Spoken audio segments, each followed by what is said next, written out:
I love abortions. Just fucking get rid of all these pieces of shit. Fucking kids that are going to amount to nothing. I love abortion. I love the That's fucking... a great platform to run under. Oh, the first doctor that performed the first abortion should have a statue built to him.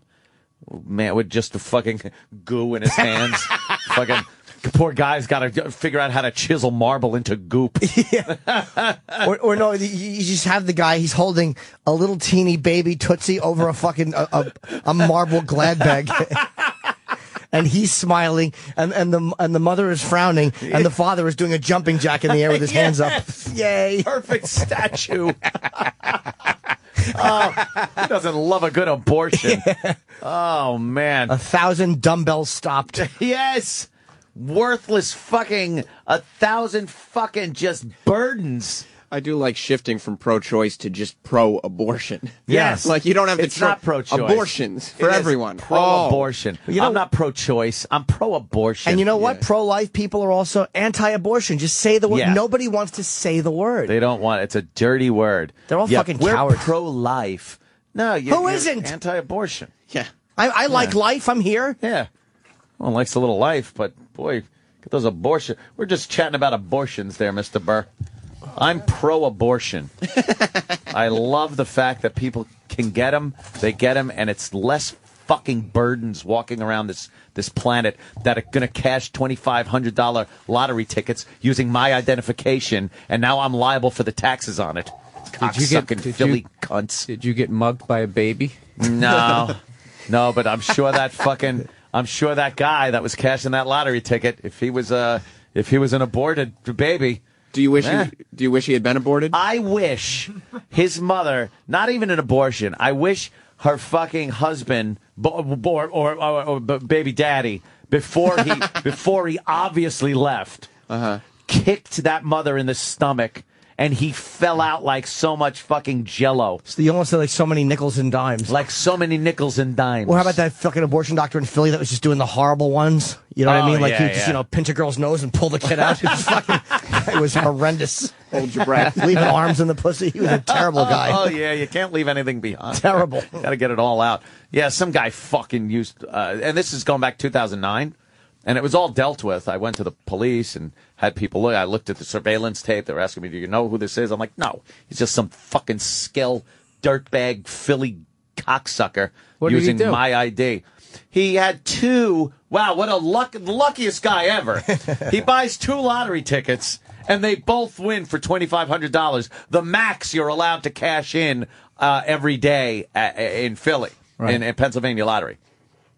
He's got his picture with my name and address on it. Doesn't have my social security number, though. And goes to the counter, and without, the proper social security number and ID, and it's from New York and everything, the person cashes the other idiot behind the counter cashes it 2 days in a row, $2,500. Oh, and then they tax you. So now I get audited. My 2009 return now is getting shit on. How do you think they got your ID? I don't know. It's not hard to get. It's in this day and age. Could you do it through? Do you think people have connections in DMV, like in motor vehicles, and they kind of shit like that? There's plenty of computers. Believe me, you find anything. You'll find anything. Do you do a lot of stuff online where you swipe your credit card? No, I don't swipe it on my computer. Do you hold your driver's license up during your radio program? No. In the compound? No, don't do that at all. Hold it up to the camera. Hey, check this out. Snap a picture. Screen cap this. No, they used a fake ID with his picture, and they chose my fucking name and address. And so when they bust this guy, they didn't try to do some sort of paper trail to bust the fucking guy. He was on surveillance tape, but he's first of all, he looks like 80 other skells that day that were performing some kind of fucking bullshit. Did he rip you off in 1940? Yeah. He spelled skell. Oh, I love that word. The most interesting part of this story is that when you win the lottery in Philly, it's $5,000. Yeah, $5,000. They don't have one of those bigger ones where maybe you could get yourself a bungalow? Well, good thing they didn't. I'd owe taxes on $1 million. No, you wouldn't have. So they say now that I owe taxes on that. But now it's not even that. Yeah, but you're going to say this isn't me. Yeah, but that's just it. Now I have to go and get the police report from the cops. I got to deal with people. I got to fucking send it to an IRS agent that only wants to fuck me over. So now he's got. Hey, you can't serve two masters here, Anthony. You're all about technology. You know, and if you don't want this shit to happen. But I'm anti-tax and anti-government. We got to go back the other way. Which way? Okay, you with your iPad and all your little doodads. iPhone. You were asking for it. I was? Just putting too much trust in the system on the grid? Yeah. You know what's the funniest one is people who bank online. You're out of your fucking mind. I do bank online. But it doesn't even matter because I don't, but all my information's on there anyways, just in case I want to. It's like, dude, is it even my fucking money? Is it even my money? Can I make that decision? Yeah, you fucking can. Assholes. And they're like the major, like the corporations and shit. They're just like your parents trying to bust you for the latest drugs. Like, they have no idea. Yeah. Is that the wacky tobacco? That's them trying to stop hackers. Hackers are like 10 years in the future on those guys. What if are they you want doing? to get your stuff, they can get it. That's why I don't mind banking online, because they get through bank security. Like, if they want it, they're going to get it. It's like they can get through the fucking Bank of America or Chase. They can get through. Insured. I mean, it's like any other. And they will be able to operate. Yeah, insurance. That's a great thing to You don't like the FDIC? It is until it isn't. Until it isn't. That's how that shit works. What do you? I have hurricane insurance. Yeah, listen, too many people in your neighborhood got their houses knocked down. Go fuck yourself. Sue us. Bill's sleeping on a mattress full of cash. But I paid the premium. Go fuck yourself there, Drowny. It's what we call an act of God that we don't cover. Sorry.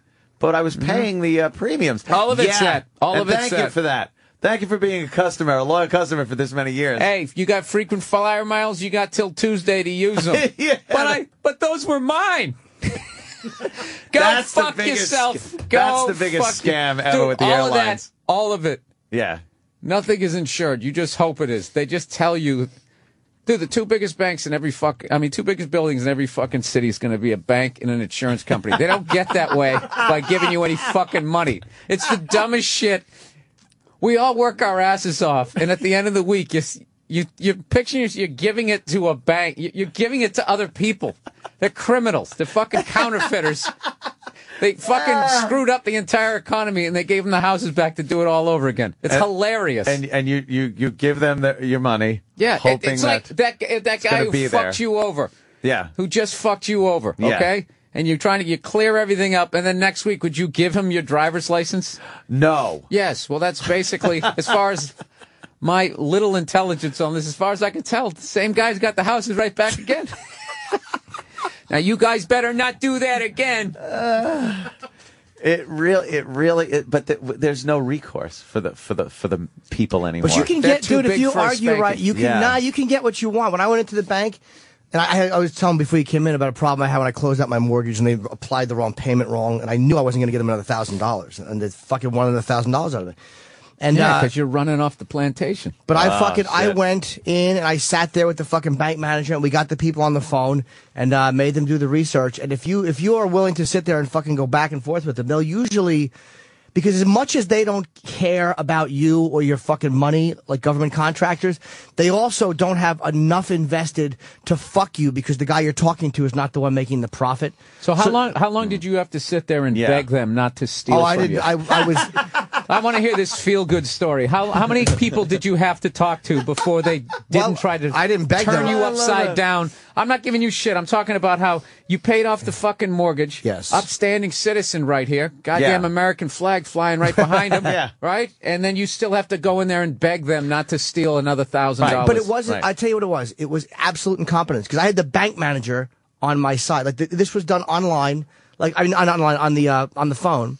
Has the incompetence ever worked in your favor? That's what I want to know. Did they ever accidentally fuck up and give you $1,000? We were talking about that and how if that happens, they always catch that one. Yep. And they'll be on it letting you know what date, the time of day you came in, and they handed you too much money. They were taking an extra $50 out of my account for fucking years. It was something when I moved to L.A., I had this account, and I just left a little bit of money in something. So, like an asshole, I wasn't paying attention. But then I finally caught them. And they've been doing it for like a year and a half. And then when I call them, they go, "Yeah, we're sorry, sir. Our records only go back 3 months." Really? It's like, really? You're holding on to millions and millions of dollars here, and with you can't 3 months of records. You can't tell me what happened in March. Yeah.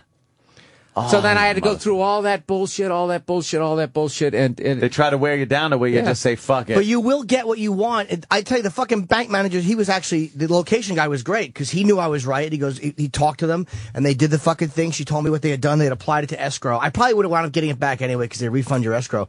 But it was just the idea that they couldn't just immediately cross-reference on the computer and see what happened. It's like, you fucking lying motherfuckers. Because again, if you give me too much money, you immediately know where that money went. Day they'll Always. know. We gave that guy too much money. Let's check on the computer. Yeah, get down here by 11 before we charge you with the crime. Yeah. AT&T was charging me when I went to Montreal last year. They were charging me because I got the package international thing, so you don't get raped on the fucking thing. On the roaming. And I remember taking it off for a year because again, like you, I wasn't paying attention. They were charging me, so they just refunded me over $1,000 fucking dollars. Because I said I want interest too. I want all the taxes I paid. Wow. I think I said the taxes on the interest. The taxes I paid on that money, everything back, and they gave it back to me. Over $1,000. If you're adamant enough with them, and you know what you're talking about, they will almost always, if you're right, give you back. If I can keep myself calm, I just use the magic word unacceptable. Dude, that's unacceptable. Yes, it's unacceptable. It's unacceptable. And you can't lose your mind. You can't curse. Yeah. So what they do is, I think that they're trying to make you mad. So you curse and then they go, sir, yeah, we can't. Sir. I can't listen to that language. And they hang. I shan't. Yeah. Unacceptable. You gotta go all the way back to start. I use that in the bank. I was on a speakerphone with the bank manager, and I said that's absolutely unacceptable. I said unacceptable about 30 times. Exactly the word I used. You know, absolutely, completely unacceptable. You know how they have the Geek Squad for computers? They should have like the Geek Squad for something like that. To complain and be able to keep your cool and just be a bunch of old people from the greatest generation. It's absolutely ridiculous. And they just fight for you and they just sit there. for you. Yeah, they're like your proxy. Well, they just get on the phone. Well, good night. Well, you have a lot of moxie, don't you? My hands hurt. Just finally, just get her out of here. Give them 10%. I don't like going through the bullshit you have to go through. Like Bill said, so they don't hang you upside down and shake you down. It's your burden of proof. Now you got to go up there. They're the ones with all the information. If you fuck up, if they fucked up and gave you extra money, that shit. If you didn't spend the money, would be out of your account immediately. Yeah. But if there's a fuck up on their end, I mean, that's going to be 4 business days. Yeah, and we have to. Do you have the form or any record of the? I'm sorry, sir. This has to be processed in Saskatchewan. You're the bank. You're the one with all the paperwork and everything like that. Why do I have to come up with shit and bring it to you? It's in your building somewhere or in your computer. I understand that you're upset, but this is just fuck you. Click. That's and you know what helps though? Do you know what helps too in those situations where I'm furious and I'll say to the person, look, I know this. I'm not saying I know this is not your fault. This is not your doing. A lot of times because they're a person just being yelled at. And they go, no, it is. But I was the one personally we're actually that stealing fucked you from over. you. Yes, you caught me. But no, that actually helps a lot because that makes the person want to help you a little bit more. Yeah. Because then they know that it's being screamed at by some maniac. You're like, and they're like, I understand your frustration. Because most of the people you're talking to, you're not talking to the head of the bank that got the $1 million bailout. Most people you talk to are consumers like you are. Just working and Joes. They do. As much as they don't want to help you, they do understand they've been in your shoes with another company before. Yeah. So if you handle them right, a lot of times you'll get what you want without as much hassle as you think. My thing is if I know I'm already fucked, then I can give myself a halftime speech or pregame speech before I get in there, not to lose my shit. But I am so bad in the moment. I immediately go, "Oh, sir, you don't have the phone." What the fuck you mean? I don't. Like I immediately. And then by the time I calm down and then try to go the route Jim's saying, I'm just like, it's over. Everybody already hates me at the bank. Yeah. But there's a fear with it, though. There's a fear and an overwhelming feeling. In something like a bank, it's like when you go into the Bank of America or Chase, it's like this overwhelming, I can't comprehend how it works. It's too big for me. And it feels scary. So I'm going in with a weird, I can't beat this. It's like fighting City Hall. Yeah. And I think that somehow they're right. Deep down, I've fucked up and it's beyond control and I can never fix it. I can never get it back. Yeah. And it's like a lot of times you can. It's not as hard as you think because you're dealing with just average fucking dumb motherfuckers. I was having a hard time fucking like sleeping last night because I kept popping in my head this fucking issue that I got to deal with. It becomes now. overwhelming, but it's not. I'm like, fuck, man. I'm like, but it is, and you know, Dude, it could have been way worse. Oh, I know. Could have been way fucking worse. But the thing is, like, I know me and you go back and forth a lot, but there's so many things I truly that we're agree agreeing with you. Yes, and then we realize we're agreeing. Yeah. We've reached a point where the people aren't big enough to do anything anymore about, like, it used to be the old days, the townsfolk in fucking Sleepy Eye, there were Little House on the Prairie people would go to the bank. They'd all get together and go, hey, is the bank treating you like, yeah, me too. They're fucking, and they'd all march to the bank and go, hey, asshole, you're doing this to all our people. And they'd be like, all right now, townsfolk, settle down. We'll take care of the problem. Now we've let it get to the point where there's no direct person of accountability. There's a board. Yeah, there's shareholders. There's always insulated. this thing, this entity that has to be dealt with. It's like, well, we only answer to our shareholders. Well, the board had to discuss this, and then you're like, who's the guy? And then you realize there's not a guy. It's a thing. Yeah. And a person can't fight a thing. You just have to kind of go along, and then it became too big and monolithic. So now you're just at its mercy. Do you send emails? If you go to a corporation like that, like any of them? No. I had one recently with Continental, and I found out the emails of the corporate officers and the president, and you CC everybody, and you let them all see that you've CC'd the other officers, and then they know that everybody has read this, and you would be fucking surprised. They always get back to you. Yeah, they'll get back to you, but the amount of shit that you have to go through just to be treated like a human being. That's the thing. I get indignant. Like, I shouldn't have to go through this. And yes. I don't know. I had one time when they charged me like $30 to check a bag. And then they ended up, I stood downstairs for like, I don't know, for like an hour and a half before the thing finally came out, because they run a skeleton crew on Sundays or some shit. So there's like 4 guys unloading like 20 planes. So I walked in, I said I wanted a refund. Of course, they couldn't do it there. I had to go through the whole thing on the website. And just for some reason that day, I was just determined. I was just like, I'm not going to stop. I'm following through. And I just felt like they were on the ceiling watching me. Going, Jesus Christ, this son of a bitch won't quit. He's not stopping. Yeah, let's give him another 100 yards of shit. Let's see if he'll crawl through it. He's still crawling. Yeah, why would it cost you the same amount of money for the shitty service? Which, by the way, the $30 a bag thing is ridiculous. It's disgusting. It's like, what? But shouldn't that price be based on the service now? They gotta come up. They can't just be like, hey, by the way, we're just taking $30 from you. We're shaking you down. It doesn't matter if your bag comes out within 5 minutes or 2 hours. It doesn't come out at all. Yeah, that's why. Well, that's why I try to go to small businesses as much as you can, because they're still going to have that. The customer is always right, kind of thing. Where do you find that? When you got to go to somebody who individually owns a business. And what I like about individually owned businesses is there's a justice, because I'm not saying all individually owned businesses are great, but if you walk in and they suck, you're like, well, fuck you, I'm not coming back, and they go out of business. But they can't afford you know to you can do affect that. them. You can't say, well, go fuck yourself, American Airlines, and they'll be like, hey, whatever. Yeah, whatever. Well, we got 90 guys on standby. Yeah. Fuck. Bill Burr said, all right, mothball the planes, mothball the fleet. We can't go on. It's like quitting the NFL. I don't like my car. I'm going, all right, we got 9 million people. Take your spot. If you have an Amex, make sure you fucking change your miles over, too, because a lot of times with Continental, and they're not as good with American Airlines anymore, so I had a lot of miles that Kenny told me I had to do by September. So check your fucking credit cards. You're going to lose your miles. Really? If you have Amex, make sure you put them in an airline. But it's a contract, I guess, that's running out. I did that with United.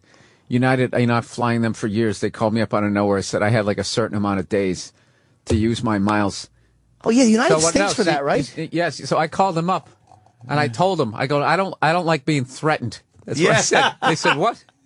We're not threatening you. I go, yes, you are. Like, you're telling me that if I don't use these miles by such and such date, I'm going to lose them. That's a I don't threat. like being threatened. I said, you know what? Take them now. I don't need, just don't call me up and fucking send me a letter threatening me, forcing me to go to Orlando or some shit that I don't want to do. Does United miles run out? I think they do. And now Continental's probably going to have the same thing. I think United sucks. I'm sure any way they could fuck you over, they all will. Suck. Yeah. You can never get the upgrades. They really are terrible with the miles. It's like, then don't have those programs if you're not going to honor them. When you think back in the day of the the pillow and the blanket they'd bring you, and like flying was an event. It was like, oh, and people dressed up. The stewardesses were hot. You could say stewardess. Yeah, Remember you that? could call them stewardesses. They were all girls. It wasn't some gay guy at the front of the plane. And they had little skirts on, and they were there at your beck and call with a smile and shit. And now it's just, they're belligerent. They don't want to fucking be there and deal with it. They're all old bags because they couldn't fire them because they got old. Listen to this. My girl's mom used to fly for Pan Am. Jesus. Pan American. And she told the me, Clipper to Japan. She told me in the 70s, she was just telling these, like, the stuff that you could, like, people getting drunk and all these crazy stories. And then she said, yeah, in like the mid 70s, like, and she was probably like 25, prime of her life. They had hot pants with basically, you know, the hooker boots on. Yeah. And she goes, we were killing them when we were walking through the airport. I was just like, what had happened in those days? Just a fucking gaggle of sexy stews walking through the airport. And when was stewardess? When did that become almost like a racial slur? Oh yeah, you're calling her, you can't calling her cunt. You might as well just be calling her cunt. What is wrong with the word stewardess? No, we're flight attendants, because stewardess became synonymous with the short skirt, the boots, the fucking big tits, young girl that's just bending over. Her ass is in the other guy's face, like next to you'd go to the guy next to you and go, could you order something so I could see the girls? I'll pay for it. You know what's funny about that is they just kept the stewardesses the same way the Price is Right kept those three girls until they became like 60. Yeah. They just have the same stewardesses from the 70s, yeah. But steward is not a taboo word. It is weird why that anything with gender involvement. It's gender involvement too. Waitress that became. Sucks. They do it in comedy clubs too. Your wait staff, server. I'll be your server. What? Nothing with gender. You're a waitress. Shut up. Unless it's a phony empowerment. Yeah. Then they want to use gender. It's the same way people use race and religion. When it's a phony empowerment, they're comfortable using it. Yeah. When it's anything that identifies their job, they think it's negative. Yeah, that used to have men or man at the end, and you'd have to put woman at the end. Then they. I think server is more condescending. That's somewhere between waitress and slave. Yeah, slave. Yeah. It's like a woman's. I guarantee you, somebody who goes to a Columbia women's class, women empowerment, would be offended by the word stewardess. Yeah. Meanwhile, it's fine for you to be in a gender obsessed course. Oh, is this the one, Maggie? Yeah, this is great. Turn the volume up on this. Go back to the beginning. This is National Airlines, one of their commercials from the 70s. Ultra swank. Oh, I wish I'd lived back then. You did. I'm Maggie. Fly me to New York. You'll love my 2 747s to Kennedy. Fly me. You'll love my 2 747s. Fly Maggie. And Maggie's like, she did that sexy thing with her head at the end. Yeah. It was all like, that was part of the fucking experience. How great would it be if the camera pulled back and she was truncated? She had no arms or legs in a wheelchair. Wouldn't that be the greatest commercial of all time? And you realize her body was shaped like a plane? You're like, oh, I get it, did you hear that right before you played that guy? I wish I lived back then. And Norton goes, you did. You did. Old enough to be able to do something about that. Yeah. I remember being a kid, like, flying to California to see my dad and shit like that. And that's when I saw that kind of shit. But it was something to aspire to. Those people in first class, there was a party up there. It was a fucking, and it was known as a party. Now it's like, that's why first class became this thing that was like, whoa, first class, that's cool. Now it's just, all right, I get a bigger seat, but I'm still dealing with fucking assholes and flight attendants. I was on there one time, and they, you know that shit when you're in back with all the animals, and they go, we have a limited amount of breakfasts. Your choices today are an egg omelet or a handful of bran, and you're like in row 36, and everybody's like, I'll have the omelet, I'll have the omelet, I'll have the omelet, and you're like, you motherfuckers. And then somebody right as it gets to your row, they give out the last fucking omelet, and they go, all we have left is a handful of bran. Right? You're like, and you're living. So I'm in first class, and they did that. They did it in first class. In first, they didn't have it. So they ran out of eggs. So I go, I don't want anything. And then 5 minutes later, the stewardess comes back with magically has eggs. And she goes, yeah, the pilot said you could have his eggs. And I was like, I don't want his eggs. The pilot's fucking eggs? Yeah. I want my eggs. Let him eat. And by the way, she's dizzy up there. She's probably lying, by the way. They're probably eggs that she wanted to eat, and she fucking just had to say the pilot gave them up. fucking, you want to see about how bad Continental has gotten? I was in first, and the same thing happened. They ran out of the meal I wanted, and now they sell food on the plane, which I kind of like, because they have like these really great snack packs for like $7 or $8, but it's fucking good shit, so you have a bunch of choices. So I fucking said, I don't want anything, let me have the snack pack. They fucking swiped my credit card for $11. You're in first class. They ran out of shit and then charged you. I said, you ran out? I'm like, you should be embarrassed. I was so aggravated. She goes, yeah, I know. And then she had a male flight attendant come with her to swipe the credit card because I guess I was considered a problem. Yeah, exactly. Oh, boy. See? And you know what? They have complete power over anybody that's even mad at something like that, because then it's like, well, ladies and gentlemen, we got to make an emergency landing. 9/11. Because the guy's mad that he didn't get his food and he's out of control. But I fucking wrote my email to the head of fucking United for something else that happened. Jimmy just sitting there in between jerking off at his computer, waiting for his dick to get hard again. And he's going, dear Continental. No, that made my dick hard. Dear Mr. Smythe. Like, whoa. Me and Kenny had used miles to fly first. We used like 100,000 miles or whatever. But it was a brand new plane, and they hadn't installed the real first class seats. Oh, they were shitty, and I didn't want to pay full mileage for that. I wanted some miles back.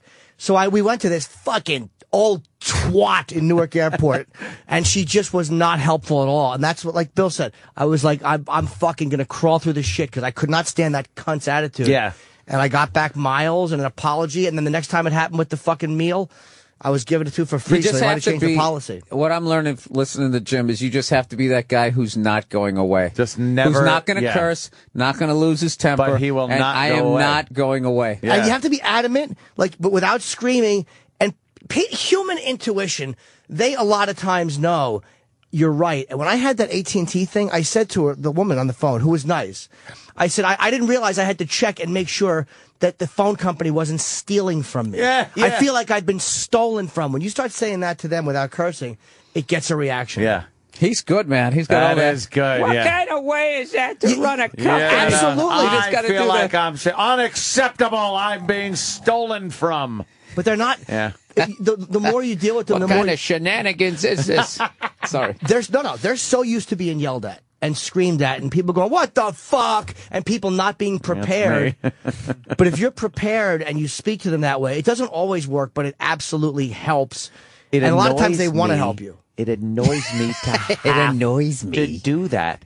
I don't want to have to do that. Technically, I mean, you need to have credit, but technically you can keep all your money in a safe. If you want to, you can do that. I mean, I don't want to. No, I don't want to. When something fucks up, I don't want to have to be on the phone first pushing 1,000 buttons, useless fucking menus. Do you do this? Operator, please. Yes. Operator, please. I'm sorry. We did not understand that. And it's like, you hit 0. That's not an option yet. Yet it should be in there because they don't give you that operator one until you run through all their other shit.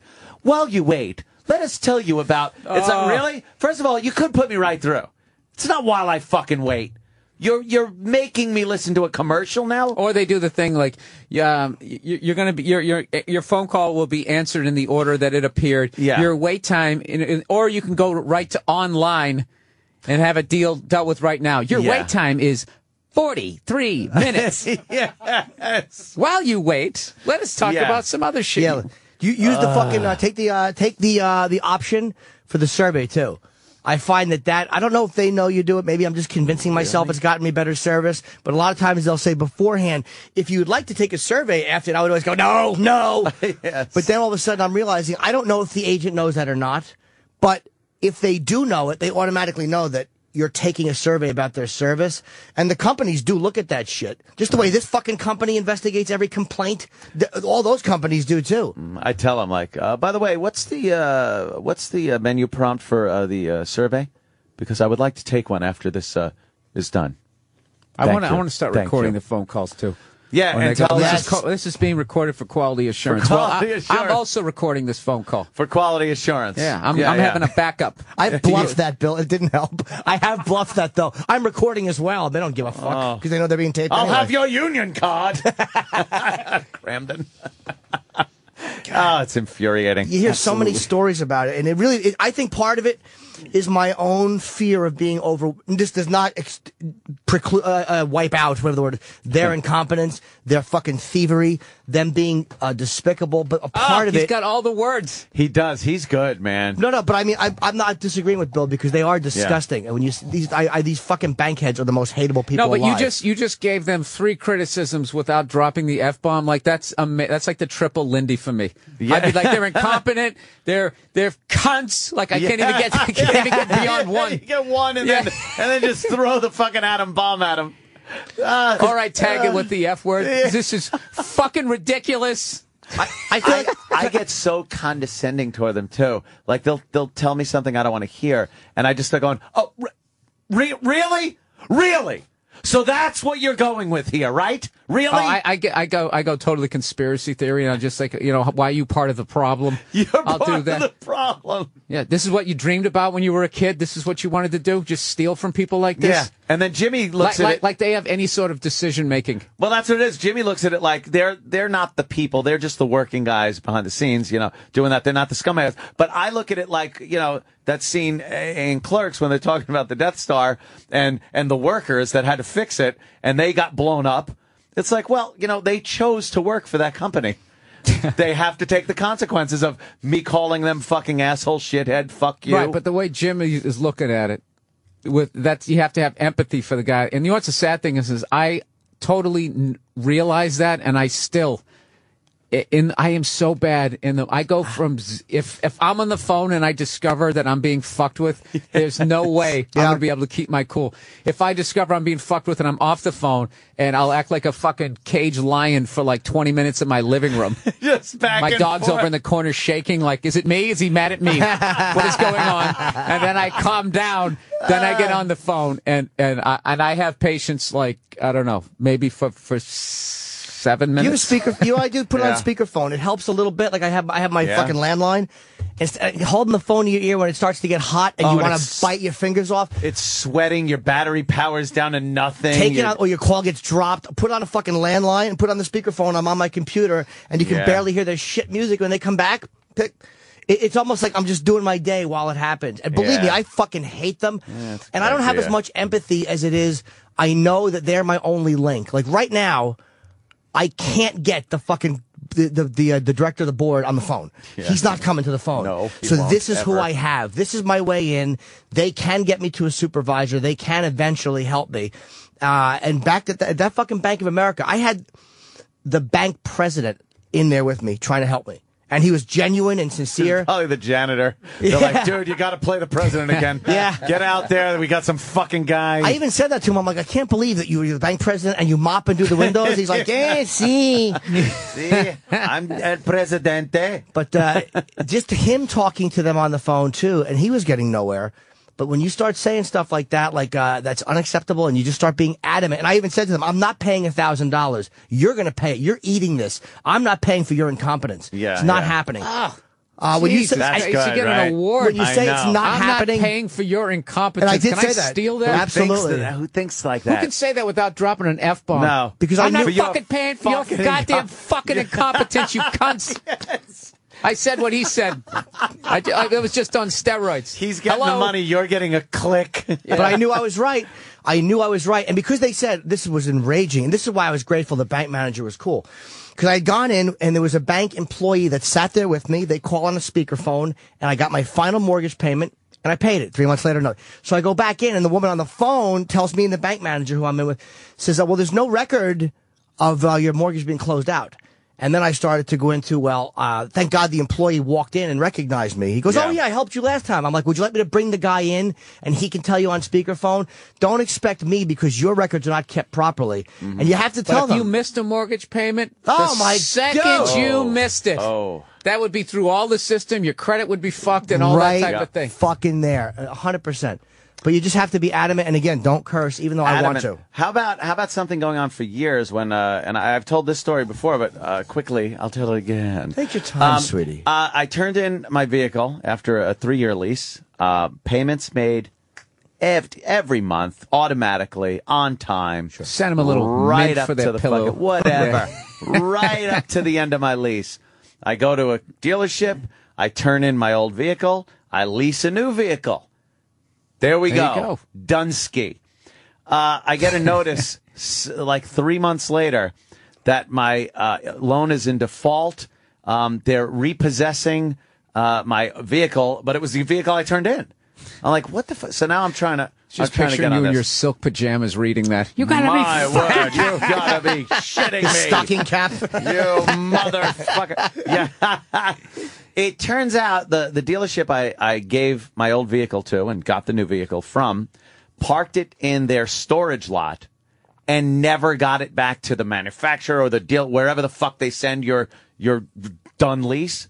Right. So I call up and they were like, well, we don't have any record of it. I go, do you honestly, honestly, do you think I paid my lease off every month on time, even the last payment? Paid off the last payment, and then decided to just keep the vehicle. And then you guys gave me another one. And you gave me another one, which I have, right, that I've been paying on time, but I kept the vehicle. Really? Really, you motherfucker? Then that's where I was there make my mistake. Was there? Because a lot of times, what I save everything like from stuff like when it says you paid your lease off successfully or whatever it says. Yeah. You save that, but they hadn't given you anything. Oh no. Oh, okay. No, I had everything. Oh, you did. Okay. But it had gotten to the credit reporting companies. It got to the big three credit reporting companies, who then had me. I got my credit reports and looked and had repossession of a vehicle on there. My credit rating was shit. And I had paid the fucking thing off. And how long did it take you to get that A year. Scarlet A? 1 fucking year to Right. get it off, too. It never got off the third one. As far as I know, it's still there on the one of them. They would not take the repo off. Why? Who knows? Did you talk to them? Yes! And what was their answer? They didn't have one. When you say did you? I sent them. They go, what you need to do is get a letter Can you from General sue them? Motors. Can I you sue them should for that? sue everyone. I'll sue you for ruining my good name. Yes, my good name. I'm an upstanding citizen. I had to get a letter from General They've Motors. heard I sue you before. Oh, I know. Bank of America, here's the language I use with them, because I said that. I'm like, I don't want to get my attorney involved, but I will. Oh, see, I'm that's not good. paying this Not money. sue, it's get my Attorney. I'll attorney get my involved. attorney involved if you want to deal with him, because they've heard I'll sue you. That's Yes. reactionary. I'll get my Yeah. attorney involved. He's unbelievable. That is good. Jim, you should Fucking give guy. a seminar You just to should. every angry cunt Yeah. who's out there. And believe Yes. me, I have the same hatred and the same anger for them. I don't want to interrupt, but to say sue you, they've I heard. don't want to get No, my it's- attorney involved. But I will. It's perfect. That's like the "you complete me." Yes. Of, phone calls to scumbags. That gives you that's Chinatown right there. And dude, sometimes none of this works, by the way. I acknowledge sometimes I know. none of this works. Oh, that's got to be infuriating when it doesn't work. Because then you just go fucking cunt and hang up on them. I had to get a letter from General Motors, 3 of them, to send off to the 3 credit reporting companies, stating that I did indeed pay my debt in full on time, and the fact that they didn't get the thing back had nothing to do with me. I gave it to the credit reporting companies. 2 of them, it was wiped clean, fucking disappeared. You had to cancel checks and all that. I mean, not cancel check, the cash checks. everything.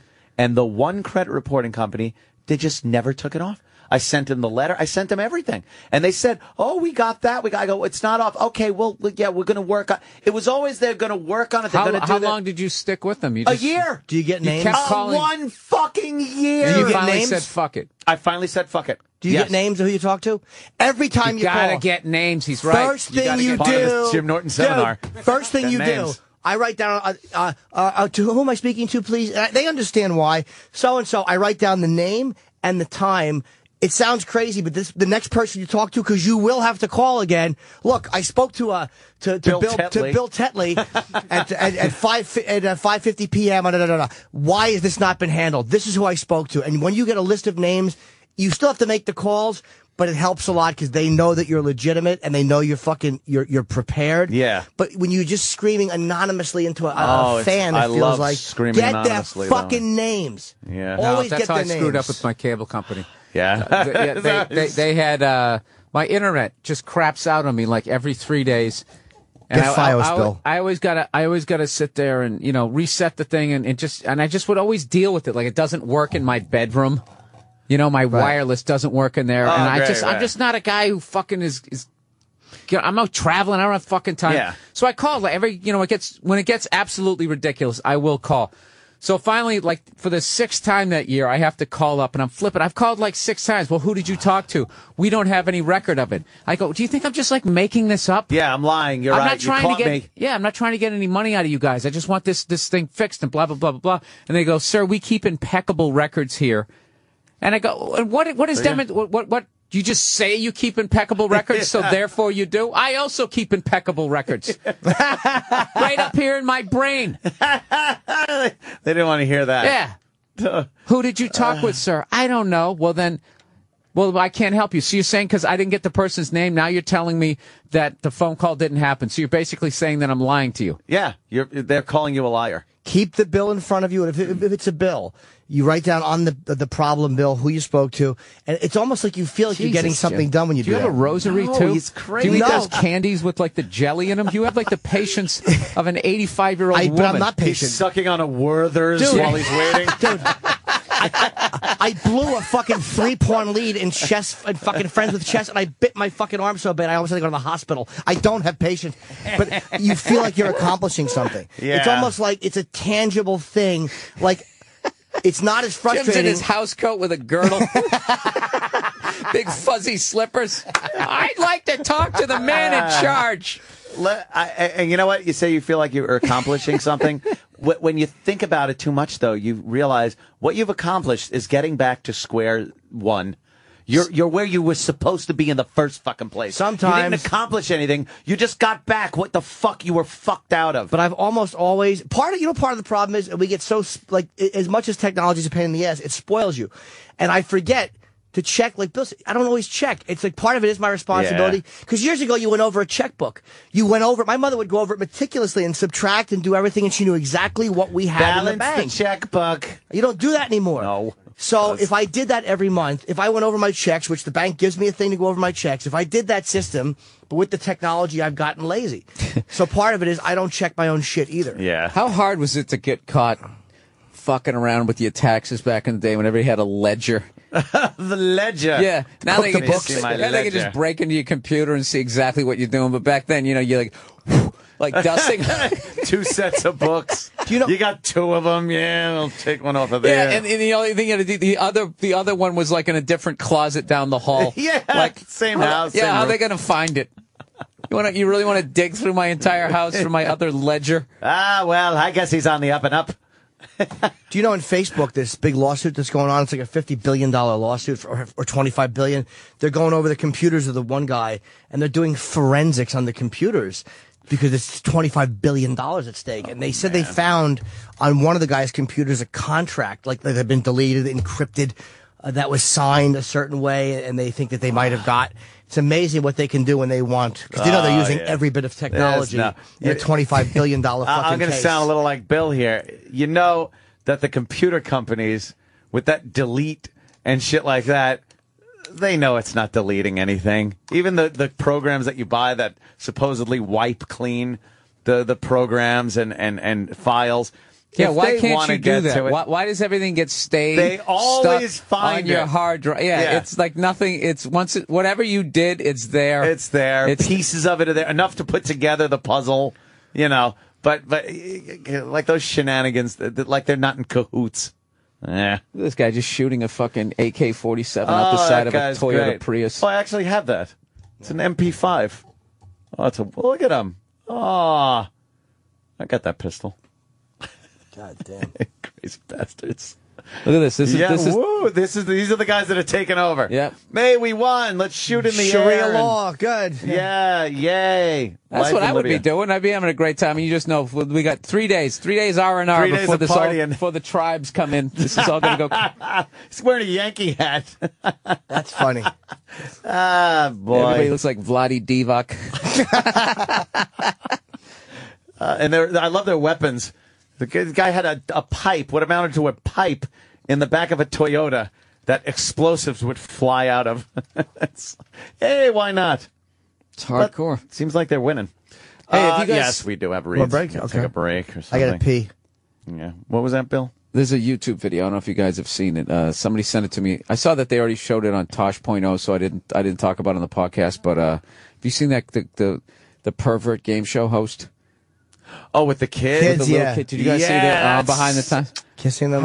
Oh, when he kisses that one girl, and he goes, whoo-hoo. And that she's woman fucking goes, like horrified. That woman goes, the mother goes, dirty old man. That was what a pedophile was back in the day. Stay away from him. He's a dirty old man. He's a dirty old man. Yeah, that was so Stay away from him. like, He'll fuck you. He's a dirty old man. The girl didn't like. The girl was really uncomfortable by him, and then he had like some little trick where he would sneak the kiss in. Yeah, he like pretty much took a kiss from her. Look how he's blocking her with his body. What happened to our sound man? With his big helmet. She has cool hair. Oh my God! Look at how close he gets. This guy is a ghoul. Wow. This girl, Leanne. Look at him leering at her. He is leering. He's got got his arm around her. Yeah. No, you don't. What do you do when you're 11 years old for a date? Where do you go? What are some things you do? Where do you go? We just walk home from school with each other. Oh, you walk home from school with each other. Does he finger you? Yeah. What category? Do you handle? They have the same hairdo. That's the mom to the right. They put it in slow motion. You look like a young lady who likes to give lots of hugs and kisses out, do you? Hey? Hey? Not really. Not really. Can I have a hug and a kiss? She's like, no. She's biting her fingernail. This is so uncomfortable. Even if I say and whisper in your ear that Allison, you're gonna win the show. Holy. I still can't have a hug. That's a and good kiss? message for a little girl. Yeah. Well, I guess you can't win the show then. If I don't get a hug and a kiss. Holy shit. Yeah. Was this guy arrested? Dude, You hear that? That's a good answer. Oh, you missed. Stephanie, which category? Oh my God, It's that guy. fucking- This guy's terrible. Are you shy? He's trying to kiss another girl. Can I have a little kiss? Show is great. Oh, Uncle Paul. And he goes, ooh. Show. See, you'd get a whole bunch of right answers. Yeah. You Who's get- bringing their kids on this show, first of all? You don't too? I love that he doesn't give a fuck about keeping the game going. No. He's like eating up valuable minutes here. Yes. The big family kiss. I couldn't get that kiss earlier. And he looks like the mom kissed him on the cheek, and he points at her like, The kiss, it's the kids. Okay, dear. what did What he did you just say? That he wanted the He kids. said something about like the Couldn't get that kiss earlier. the mom kisses him.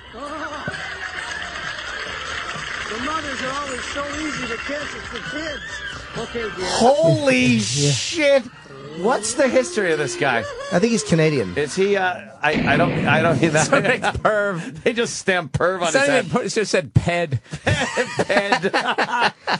Did he have any problems later in? Well, the sex man tells me that he used to be a Blue Jays announcer. Yeah, as he was a well. broadcaster for the Toronto Blue Jays, but before that, all he did was children's game shows. This was the children's Really? game show, Just Like Mom. Sure. Is what we were watching. Just like mom.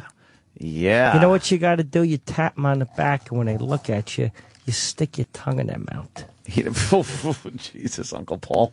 Hi, Billy. Paul, I haven't seen you in a while. Sure. Shoot. Billy's got freckles. I used to like to connect his freckles with kisses. Jimmy's just disturbing when he does this. He had little freckles on his backside. How'd you find that out? I'd open up his cheeks and go, let's see if they're in there, too. All right, look. Jesus Christ, Jimmy. And with that, Jimmy's making me very uncomfortable. You got to kiss the hole. Scratch his feet. All I want to know is if this guy ever got arrested for anything.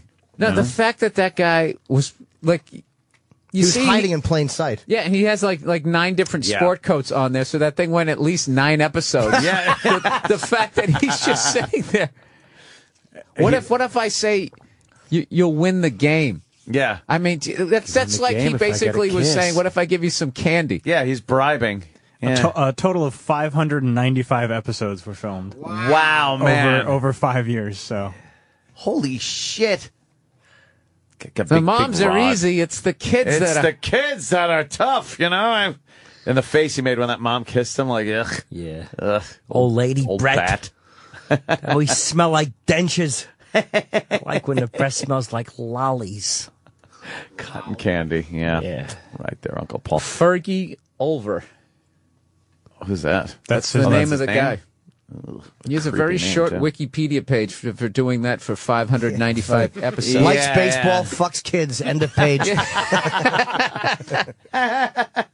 That guy's horrible. Well, let's take a break. And I got a read to do, right? Yes, you do. Yes, you do. Ugh, I hate reading. Reading sucks. It's fundamental. I'd rather just watch TV. All right, we're back in a flash. I like that. Hi, Opie and Anthony show. Bill Burr. That was Bill a great Burr read, by the hanging way, out. Anthony. It's a great Oh, read. thanks. Yeah. I put a lot of effort into my reads, my live reads, and thank you, Bill. I was in the toilet. Had to make wee-wees and blow my nose. We wanted to talk about animals. Yeah, we were because watching- we're watching a little kid. I guess, and what was he, shark fishing or some shit? In the Gulf, and the fishing technology with the rod and reel is so good that this 9-year-old kid reeled in a 7-foot shark. Yeah, never would have been able to do that in the old days. With a shitty little reel. With your the worm on the end of it. pocket fisherman, the Popeil pocket fisherman. Would have yanked him right in. Yeah, so we started talking about. I was like, I couldn't do that. If you had a shark sushi roll, I could eat that. But You're I could, all in on there, But I but- could never be. I couldn't kill something like that. But a chicken, I could kill a chicken. You could kill a chicken with your bare hands? I could do that. I'd grab him. Like if I was hungry enough, after Yeah. a while, it would take me a couple days of hunger. All right. If I had no water or anything like that, I would immediately become cranky within 4 hours, and I would grab him by his chicken face, and I would do that thing where you act like you're starting up an old car. You crank Yeah, it. you crank. And Yeah. his neck just snaps. His neck snaps. Yeah. I've seen him do that, and I've seen him do the bullwhip thing, where they kind of take the chicken by the head, The feet? the face, by his face, like you said, and then they do like a whoosh, you're cracking the whip with Yeah. him, and his neck just snaps, I could do that. and that's over. Now, but the thing is, like you're saying, after I would look the you're other. hungry, I would look the other way, but it would be one of those things. After I did it the first time, yeah, I would be. I would. then you'd be desensitized. I'd You'd open Pandora's box. fucking bite his throat open with your teeth. It's like a serial killer with your first kill. Yeah, the first kill's the hard one. Yeah. And then it just gets easier. What about a deer? With all your guns, could you shoot a deer? No, I'm not a hunter. I Could like you shooting. shoot a person or a deer if you had to choose? Well, it would have to be a bad person, you know. Oh, you know what? I'm fucking with your gun license here. I'm sorry. No, I'm you're asking you not. dumb questions. You're actually not. Is there because anybody in your neighborhood you want to just If wave it your was- gun at, Anthony? I'm not a hunter, so I don't like I always get you get this weird death feeling when you kill something.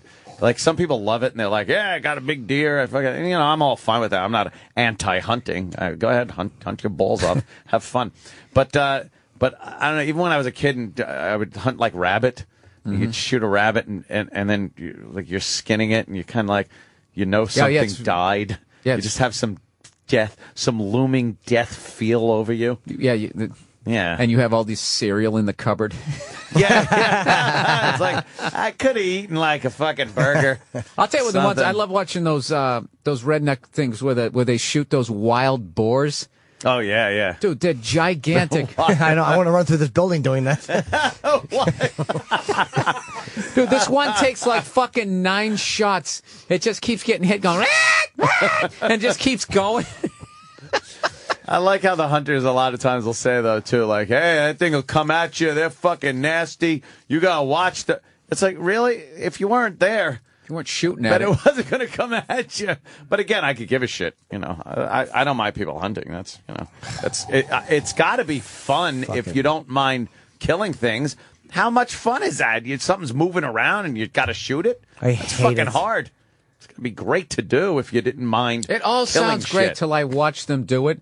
Like when they, there we Yeah. go. There's a, Oh, Jesus Christ. Wow. He stopped that fucking thing dead in its tracks. Wow, did he blast that thing? yeah, if you get the That was audio on it, perfect. you got to see. This might be the one. Oh, that one he hit. Awesome kill Quite shots. get that one. It's called Awesome Kill Why Shot. doesn't he just go home and fuck his wife? Why don't you do that? Because she looks like what he's shooting at. You're probably right. He's shooting her by proxy. This fucking asshole with his camouflage jacket. How much can you stack the deck? You're blending in and you have a gun. Fucking coward. Yeah, but look at the degree of difficulty through those trees. Yeah, that is tough. Oh, no. Good. Come on, I can't even get Come on. 2 shots. Come on. Is that a Revolutionary War gun? They got some nice etching on their weapons. They take them very seriously. Cool. Oh, Zach look at that. Wow. Are they going to eat everything they fucking hunt? I don't know. Probably not the tusk. But I mean, Tough. do they eat wild Got to boar? marinate it for a while. Oh, yeah. Oh, okay. They probably make some good bacon out of that. There is an adrenaline rush. There's a thing. Like, I have hunted, but I don't like killing things. Fuck that. But there is like an adrenaline rush thing that happens because it takes a long time to find something. If you're real hunting, not fucking going out on some game Back reserve, in the day when you had to area. do that to survive, that must have been the greatest Right. feeling ever. Yeah. I'm gonna eat. Yeah, hey, yay, I get food. Yay. But, oh, man. They sure are dusty animals. When they hit them, the dust blows off of them. Very dirty, those pigs. Fucking thing just running through the woods, minding his business. Yeah, I think they get dogs chasing them, too. Of course. Why Feel wouldn't you? like some dogs chase them around. Why'd they shoot the dogs? Oh, no, that's right. That's their dogs. They pat them on the head and go, good boy. Good boy. Yeah. Oh, the trailer. Oh, boy. Boy, this guy loves killing things. I have such a hatred for this guy. This guy loves killing animals. I really don't like him. Bolt action, too. You got to give it to him. He's not using some semi-automatic fucking rifle there. That's great. Takes a little bit of skill. Be able to get off 3 shots with a bolt action. I know. No. According to everyone, it's an impossible shot. Really? I saw the same movie you did, asshole. And this guy's shooting at a running pig with a bolt action. I know. Jesus. Come on. Oh, would that go through the tree and fucking hit him? This guy using a howitzer? Yeah. Hey, you know what it is, You though? know that's good eats, though. Yeah, I You know guess what if you eat it, wild that's fine. fucking boar bacon must taste like? It's got to be wonderful. Do you think so? I bet. Probably good, yeah. Oh, it's probably really good. Fucking pig. Did I tell you when I was up in Montreal, I was with Bobby and I like that this is a natural segue. I know. I don't even, we ate a pig's head. What? Had a pig's head. It was fucking disgusting. Really? Well, But wait, there was that some sounds kid, like there's something some that would kid be doing disgusting. a blog who he's only eaten 5 different foods his whole life. He's totally picky and he's trying to expand his palate. So Yeah. as the comedy, he picked the most fucked up thing ever. A pig head. Bobby dove in. He ate the fucking eyeball, part of the snout. He Thought had it was the a ear. mirror. He's doing his, Oh, he's no. doing his hair. I get it, dude, because I'm fat. Exactly. Those pigs, when they're shot, they should do that funny rolly over thing. Their legs go stiff and they rolly over, roly poly piggy. It's like silent film actors Yeah. pretending to die. I'll tell you something. That's a tough fucking shot. They're running balls out. The guy's got what amounts to a red dot. It's not even like a really a magnified scope on the thing, and a bolt action. Shoot the cap. Oh, Why was a he bolt shooting? action, you think? I don't. I think he wants to put a little bit of skill into it. He's What shooting was that a- last thing he shot at? I don't know. It looked like a fox or something. Like a house cat. Maybe he shouldn't house cat. Maybe he shouldn't shoot that. I don't think you could eat that shit. But deer's a weird thing to hunt because they're not running. You sit there and wait for the deer to come up and kind of stand there. He looks up majestically and you fucking blow his neck out. But the pigs, wow, they're flying. Yeah. And this guy's got to lead them and fucking like a shoot, post bolt pattern. action. Yeah. Yeah. Travis, you wanna let- that sorry. takes some skill. I'll give it to those guys. Mick Foley is arriving. Mick Foley is here. From the, what's he from now? World of stand-up comedy. Oh, right. Okay. What's Roland doing? You want to take a break real quick? Oh, So we can took a catch break. up? Oh, we did. Yeah, but we were went an doing hour that to catch up 45. because we went an hour 45, so we were going to take a break right before Mick sits down. But, he's pretty clean shaven. What a head of hair Mick's got on him. Oh, my God. Yeah, it looks great, Lost man. a bunch of weight. Yeah. Mick, take a seat. You know what? We're going to take a quick break, catch up on commercial breaks because we gave you guys so much quality radio. Yeah. And we'll be right back. Sirius XM, the virus. Opie and Anthony Show.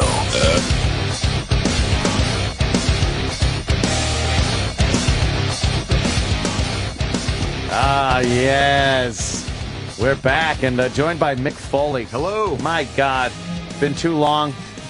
It's been a long time, and you guys did right by me the last time. Did we? I always think like, oh, God, what did we do to Mick last time?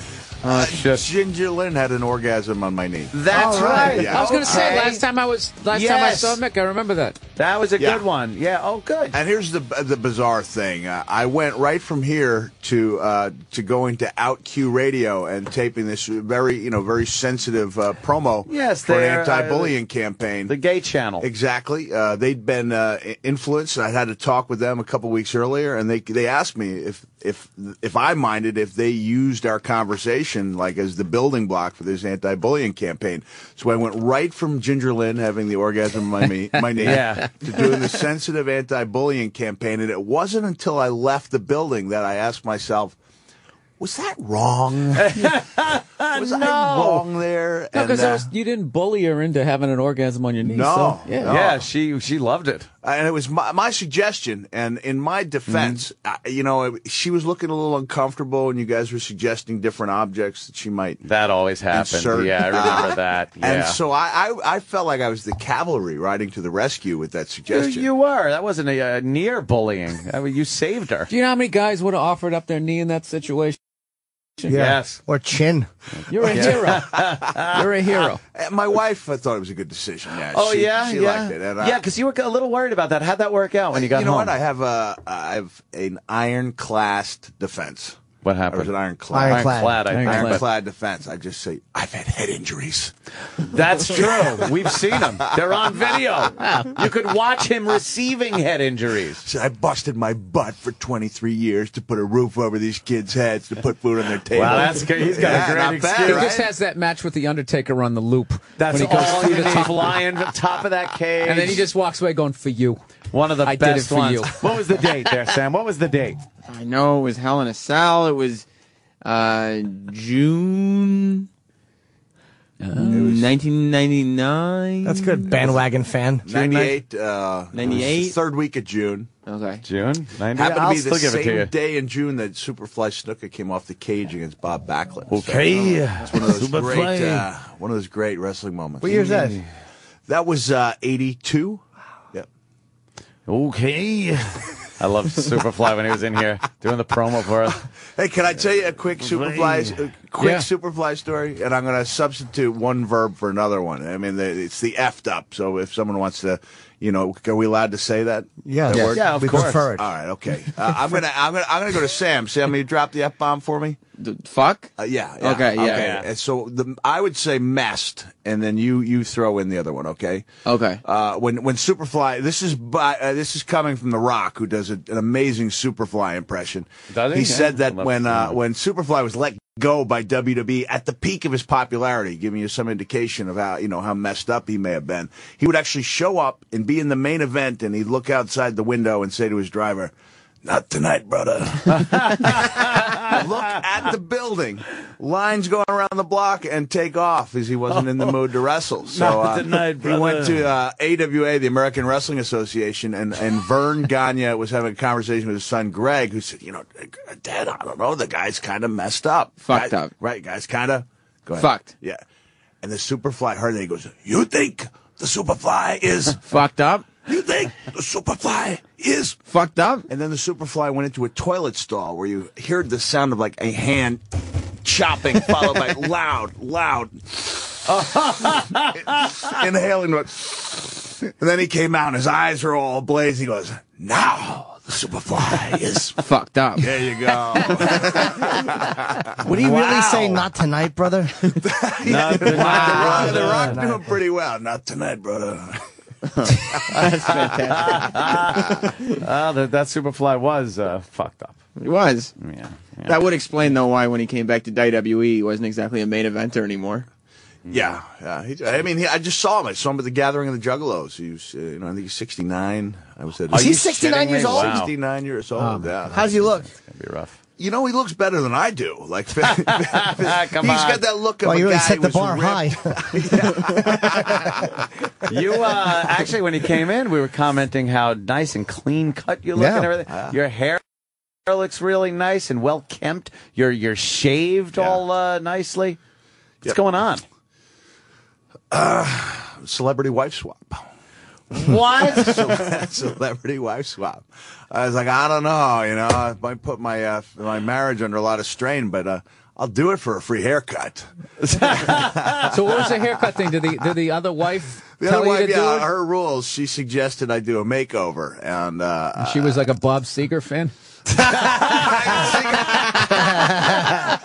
I'm joking. You look great. You look great. Man, you know what? I'm joking. You look great. You look great. What I said to the bar, I was like, I still want it long enough so that when most people look at it, they're like, yeah, he's kind of got long hair. Yeah, it's yeah. not all gone, but I mean, they took off 10 inches. They must you know? have, yeah. And I made the donation to women who've, I got to get my little. Of course you do. moment That's in there. fine. You do a lot of great charitable work. He does, yeah. But I said no to the pedicure and the manicure.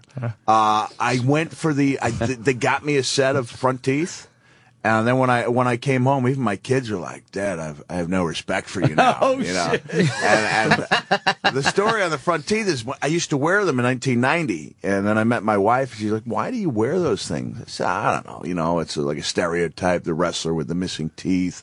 She said, I think you look sexy without them. And the teeth literally went out of my mouth and into the car ashtray, and they stayed there for many. I would put them in when we were arguing. That was like my big That annoy her. yeah. So I had the makeover, and they said I was the only guy that season who was undergoing a drastic transformation.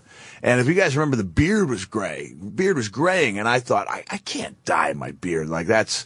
with the fans, that would be right below fixing the teeth and getting a new ear put on, is, dyeing the beard. Yeah. But now my excuse is it was for a television show. Television. Television. So. It's for television. Had to do Who'd it. your wife swap with?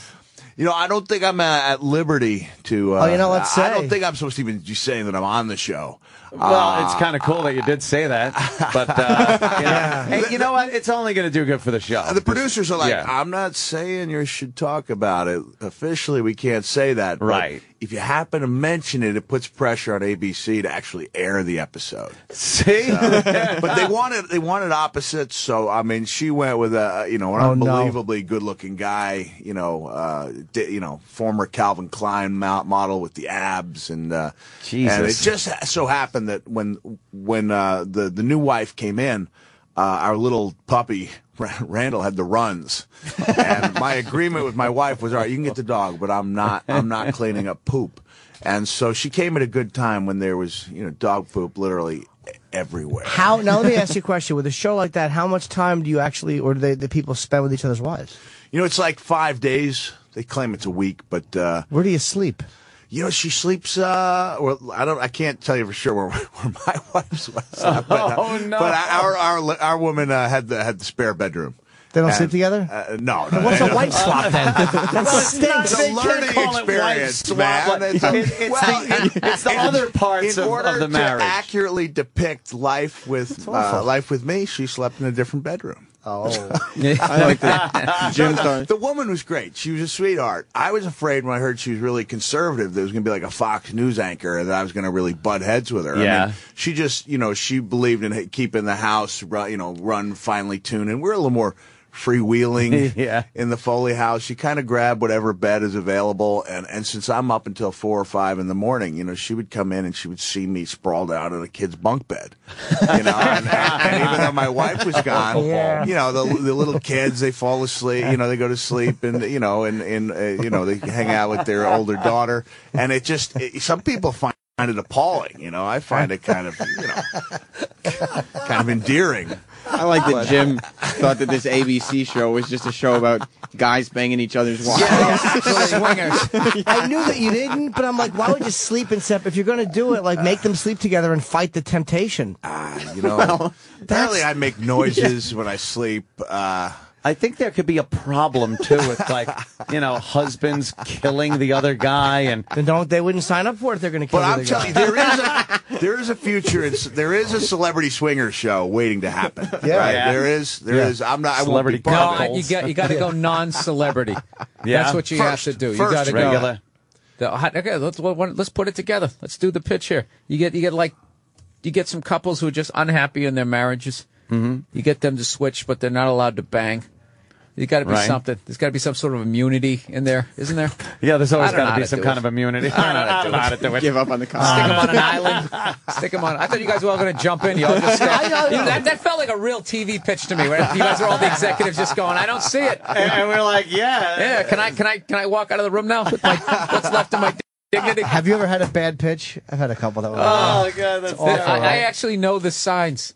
When somebody starts staring at their pen, playing with the pen, looking out the window. It's bad. Ooh. Yeah, that's. Do you remember CBS back in the day? I never pitched to them. Oh my God! It was like walking into the commissioner's office in the Natural. It was like no lights on, and it was unbelievably. It was notoriously a cold room, and you would go. It was like doing the Apollo. You just went in and tried to survive it. Yeah. Oh wow. So my dad was crazy, and I thought Who that would here be has pitched a show? I'm asking for a show Oh, of yeah. hands on Show of radio, hands. right? Yeah. I have. All the I think you, we Sam, all right? I haven't yet pitched Yeah. a show. You know what's amazing is that it really doesn't matter how good the show; it's how good you make it sound. How while well you you're pitch. in there. It's Yeah. that's it's There all is a in the trick pitch. to the pitch. Yeah. And apparently we don't know it. Well, I obviously fucking don't know it.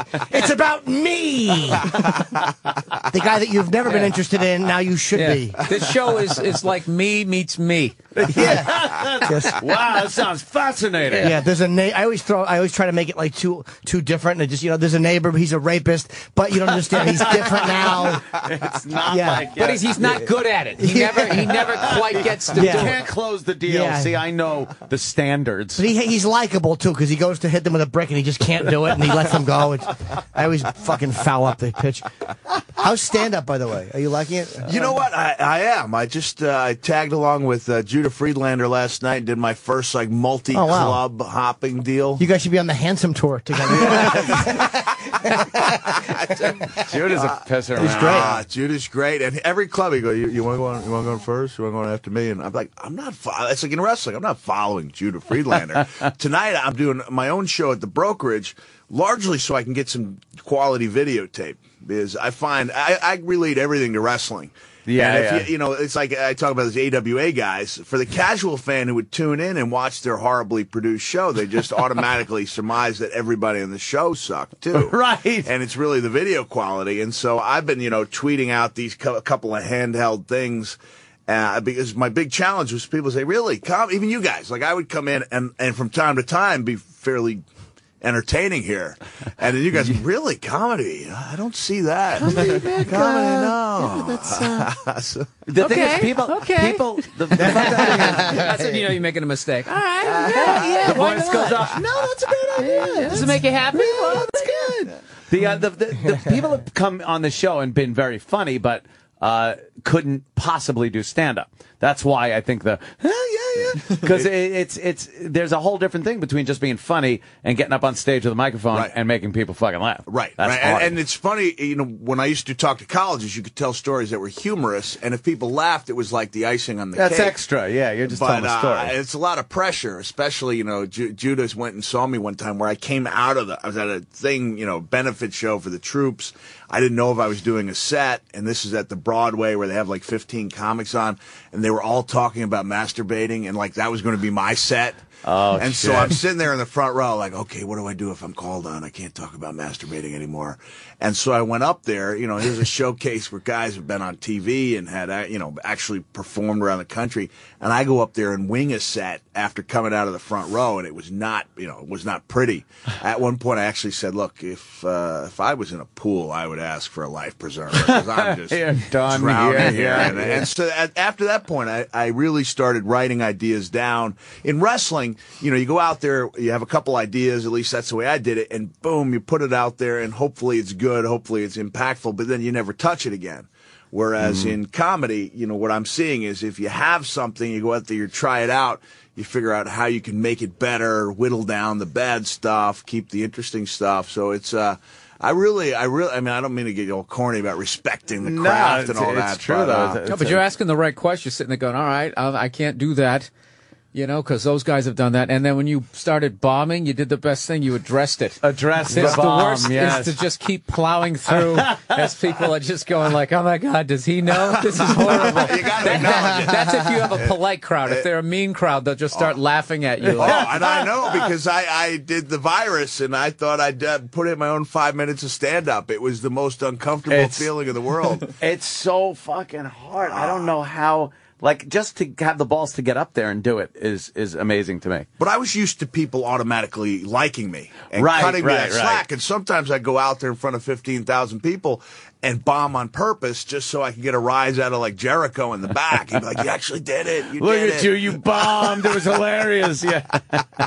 And it's you don't get the same grace. You don't get that same slack from the stand-up audience. No. But I'm plugging away. I'm really I'm going to give it at least a year or two and really pursue it. And if I could ever open for either you gentlemen, I would consider it an honor. So do you let me ask you, do you go on the show by yourself, or are you having other acts on the show, or is it just you for an hour and a half, or how does your show work? It depends. If I'm being booked.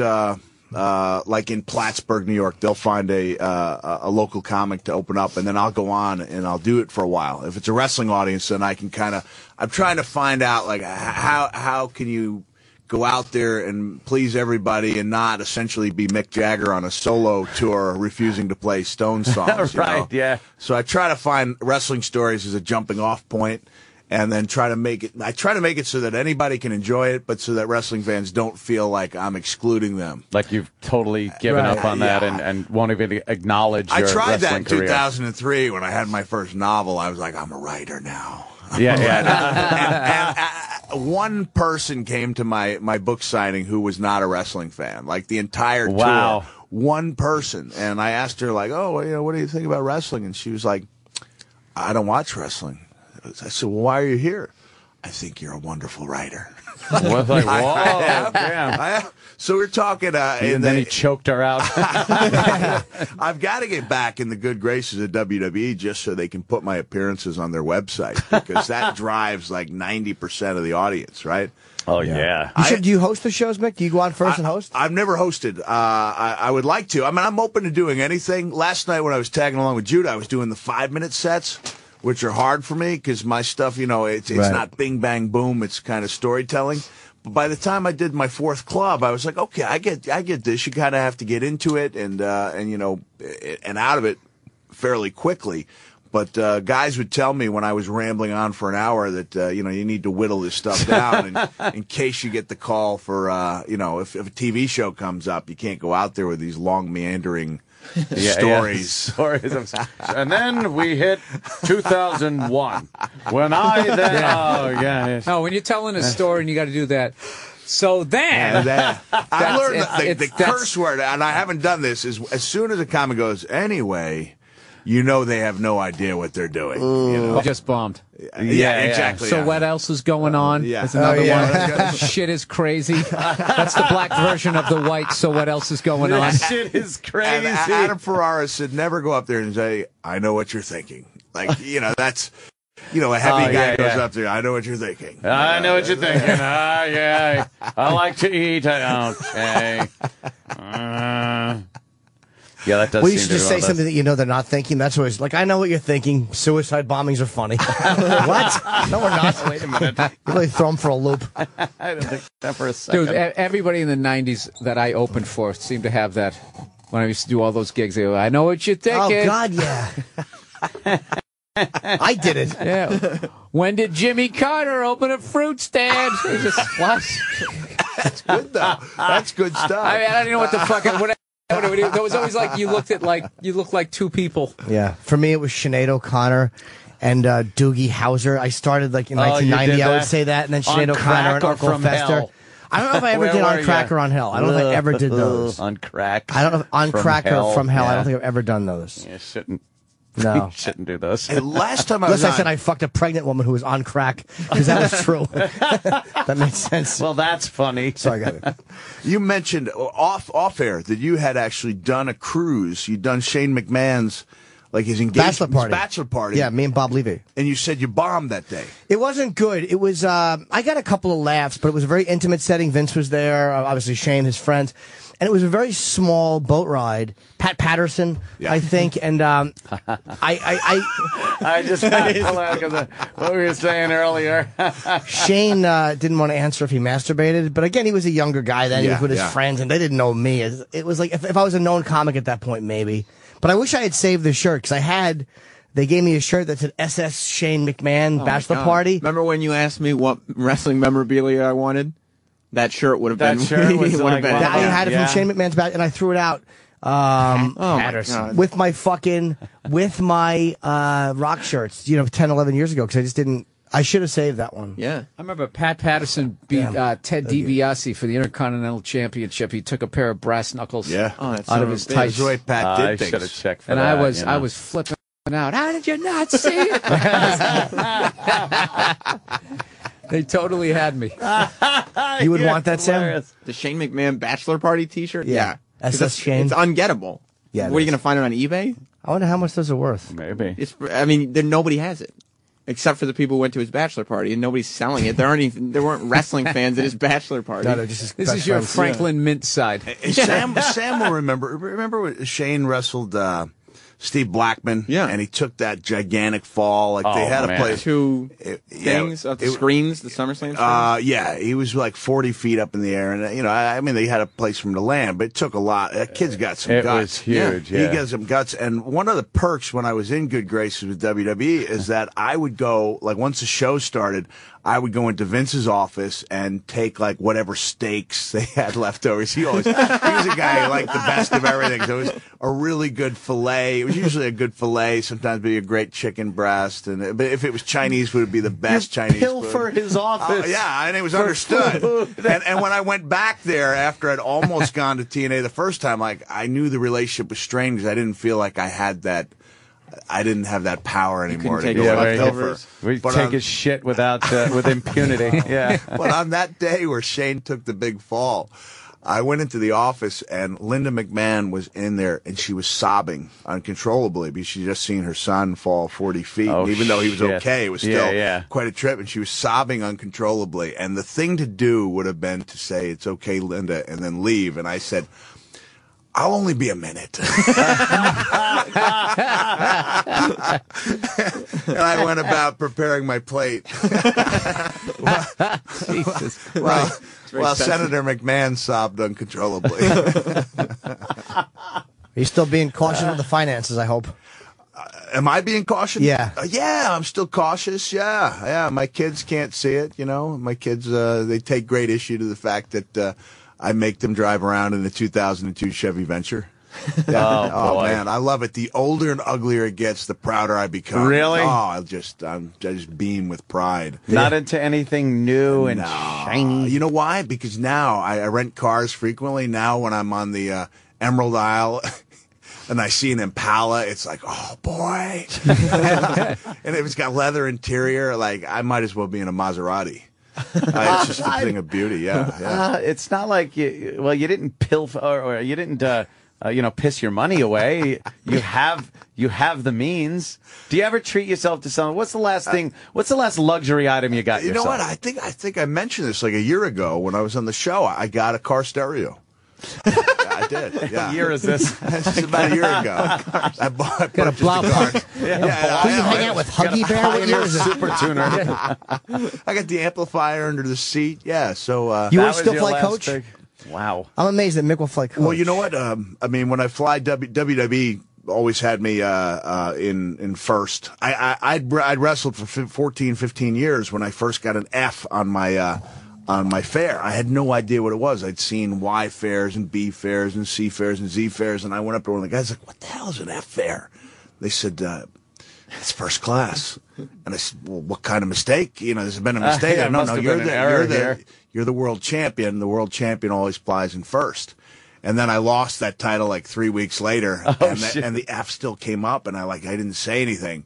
And then one of the guys let me know that like in WWE, once you're the world champ, you're kind of grandfathered in.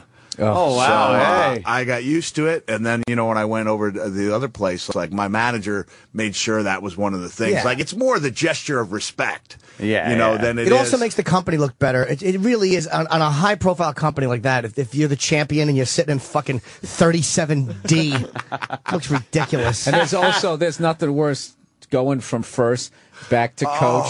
You really feel like it's like a behind the music arc. Yeah. You know what I mean? He started off modest, 37D, as Jimmy says. When I book my own flights, you better believe I'm a coach. I don't doubt but it. I get bumped up quite a bit in Delta because I got the million miler status. But when you show up at the airport and you're hoping for the upgrade on the cross country flight, you don't get it. Why wouldn't you just pay for first? You have the money. It's not like it's principle, my friend. It's principle. You got to live by principles. And I've learned the secret on Southwest.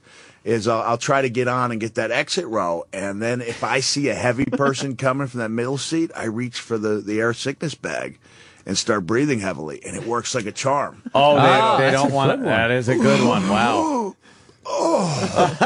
He gets his fake puke sound. I like air sickness while it's still on the ground. Yeah, this guy's going to be a problem to sit next to. And then I recruit a thin person. I say, hey, buddy, you want to sit in the middle seat here? And then you get imagine that. You get a fucking fan like Sam. Then he sits down and he won't shut the fuck up about wrestling just the whole flight. And then at WrestleMania, when you, oh, God. You know how Southwest they have the open seating, which is where I usually take out the vomit bag. Festival seating. This one person punched me in the shoulder as hard as she could. Hey, dude. She was out of her mind. Oh, man. And she thought, I'm such a big wrestling fan. And then she got on the plane, and I saw her make a beeline for me, and she sat down next to me, and during the course of the flight, she was saying how she usually prefers women, but that she would make an exception for me. Was she pretty? You know what was weird is that she became pretty over the course of the flight. I said, well, what happened with, have you tried a relationship with a man? She said, my last relationship with my old man didn't work out too well. And I said, what happened? She goes, I stabbed him. You stabbed him. So by the end of the flight, I said, listen, if this were another time, another place, could you envision yourself stabbing me? And I liked her. I was like, she went from being this unattractive, very butch-looking woman, and something about the stabbing and the danger made her like exotic to me. And the fucking complete power over she's a fan. Yeah. So it's possible. That's probably what it was. Like all of a sudden, you're just this guy on a plane, and you could fuck this girl. There's something hot about that. I imagine. I wouldn't know, but I've heard. Oh, come on. I told my wife this story. The guy from Warrant died, right? Yeah. And I remember the story about one of my friends who joined the Mile High Club with the lead singer from Warrant. And my heart went out to her. I was like, I wonder how she's taking this. They were very close on that flight. It's the type of crowd I run with. That's like almost impossible to do now, isn't it? I would never want to fuck like that. All I think is if I'm peeing, I'll actually brace my arm above me on the fucking thing because I'm afraid that the plane's going to drop and I'm going to be paralyzed by banging my skull. My dick would never work on a plane. Is that what you think? Yes, I do.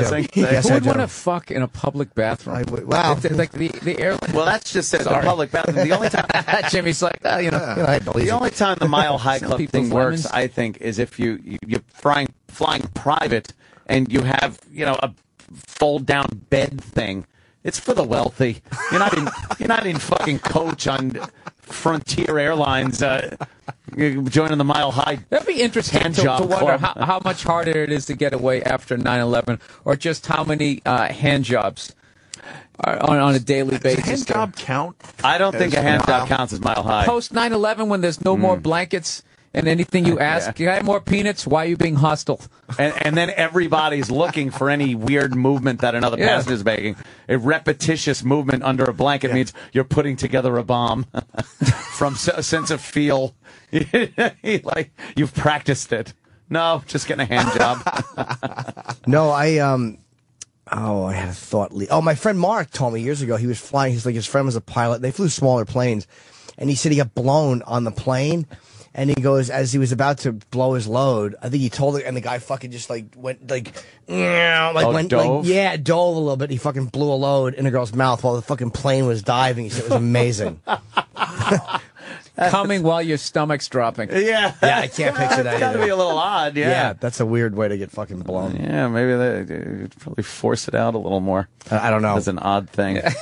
I don't know. It's just impossible to get away with anything but just having a shitty ride on a plane these days. We were talking about it earlier. The grand old days of the stewardesses with the short skirts. That's just gone. Now they're flight attendants, and don't fucking call them stewardess. And they're not as young as they used to be. Have you had the singing flight attendants? No. Oh, man. And, you know, I fly Southwest quite a bit, especially when I was going to Orlando with TNA, and you get the same flight attendant singing the same song. Holy shit. You know, what about are they landing. Singing? Like, they'll turn. Oh, like they'll talk about the safety shit? Yeah, yeah, that type of thing. Or when you're landing. I won't even try to make up the words, even though I'm just about to. Like, oh, we're landing. We thank you for flying on Southwest. Oh, I think I've had that one. I remember so that. Many Oh, I'd want it to wing over and nose in. I hate that fucking shit. I hate fun on a plane. I really do. From the crew, fucking beat it. Don't try to entertain me. The same thing with the waiter who comes up and puts his foot on your table and says, "So, oh here are the yeah, that specials." guy. You just want to be served. It's, you know what it is? It's like through the unprofessionalism, he thinks he's being more one of the guys. It's like, no, I want professionalism. Exactly. I want service. I hate the crowd on the plane when they laugh at their dumb jokes, just encouraging them. I know. Oh yeah. It's like if this person was in a comedy club, you wouldn't have laughed at that. No, you're just all nervous. Well, you I'll think give you if you one. laugh, Snellies. that means it's not going to crash. Right. Here's the classic airplane standby joke, which is, ladies and gentlemen, we have a first-time flyer. He's 97 years old, and then people clap. They go, on your way out, say hello to him in the cockpit. I get it. He's flying the plane. Pilot. That's crazy. I've never heard that. I don't like fucking jokes. I really don't, because they're not funny, and it annoys me. I don't like so jokes. fucking much when they try to have personality. Don't try to have personality to hide the fucking death we're about to face. Yeah, we're entrusting our lives to you. Virgin America is a great airline. I've flown them a few times, yeah. and they're really good. But they have this recording they play where the seat. Like, if you've never used a seat box, just go through your boring announcements and stop trying to jazz this up, shitheads. That's what I like. I like the straight-faced, boring fucking display.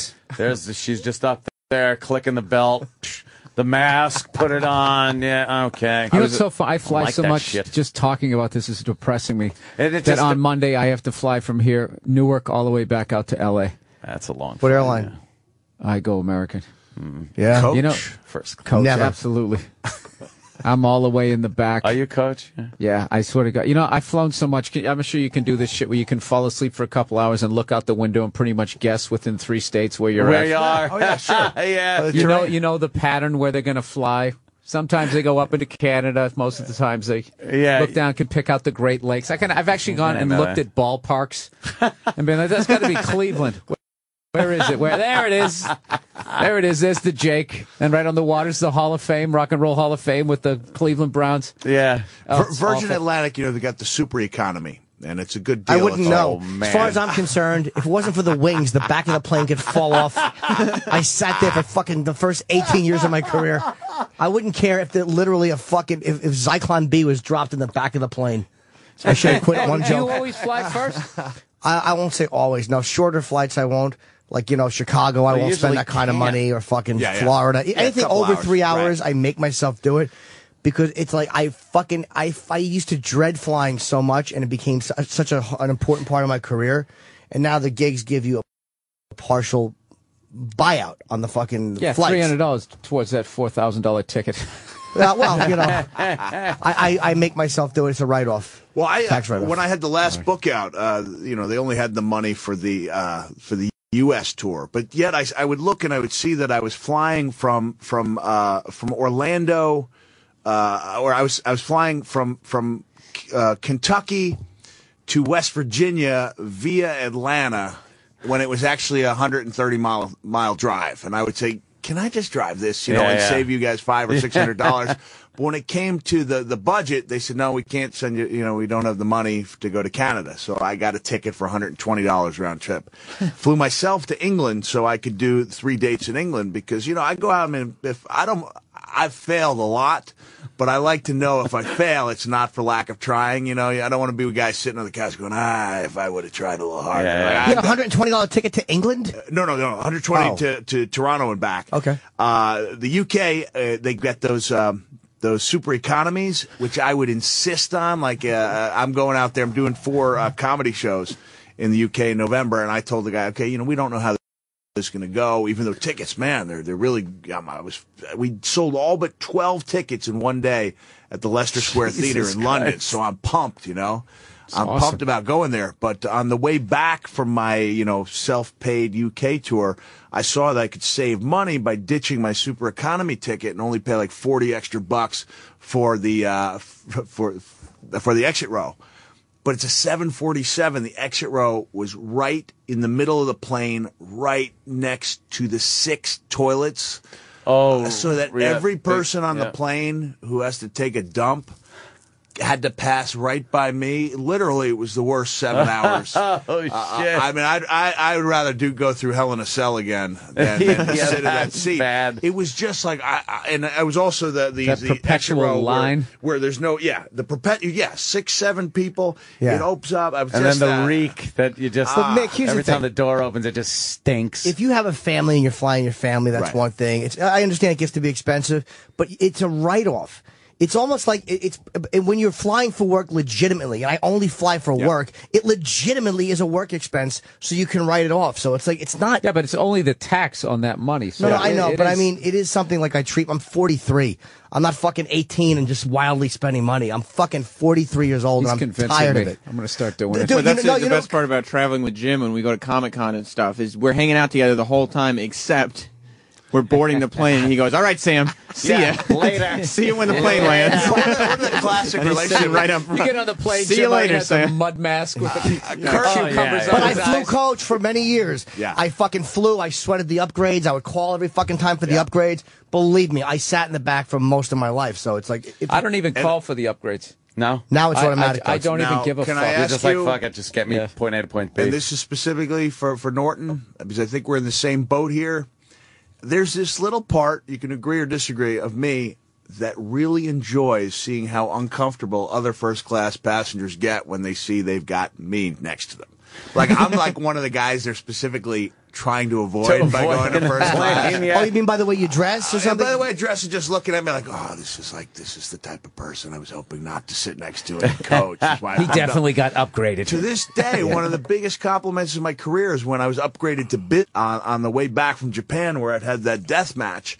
And I'd had so many places in my body stitched. It was the hand, it was the remaining ear had 14. I had 6 in the hand, I had 7 in the eyebrow. It was a total of 42 stitches in 6 different places. And while I was at the hospital, I didn't even realize that I'd been burned. I had 2nd-degree burns on most of my arm because that skin underneath is the same exact color. Like, there were so many other things that hurt that it wasn't until the next day I woke up and I saw that it was getting all crusty.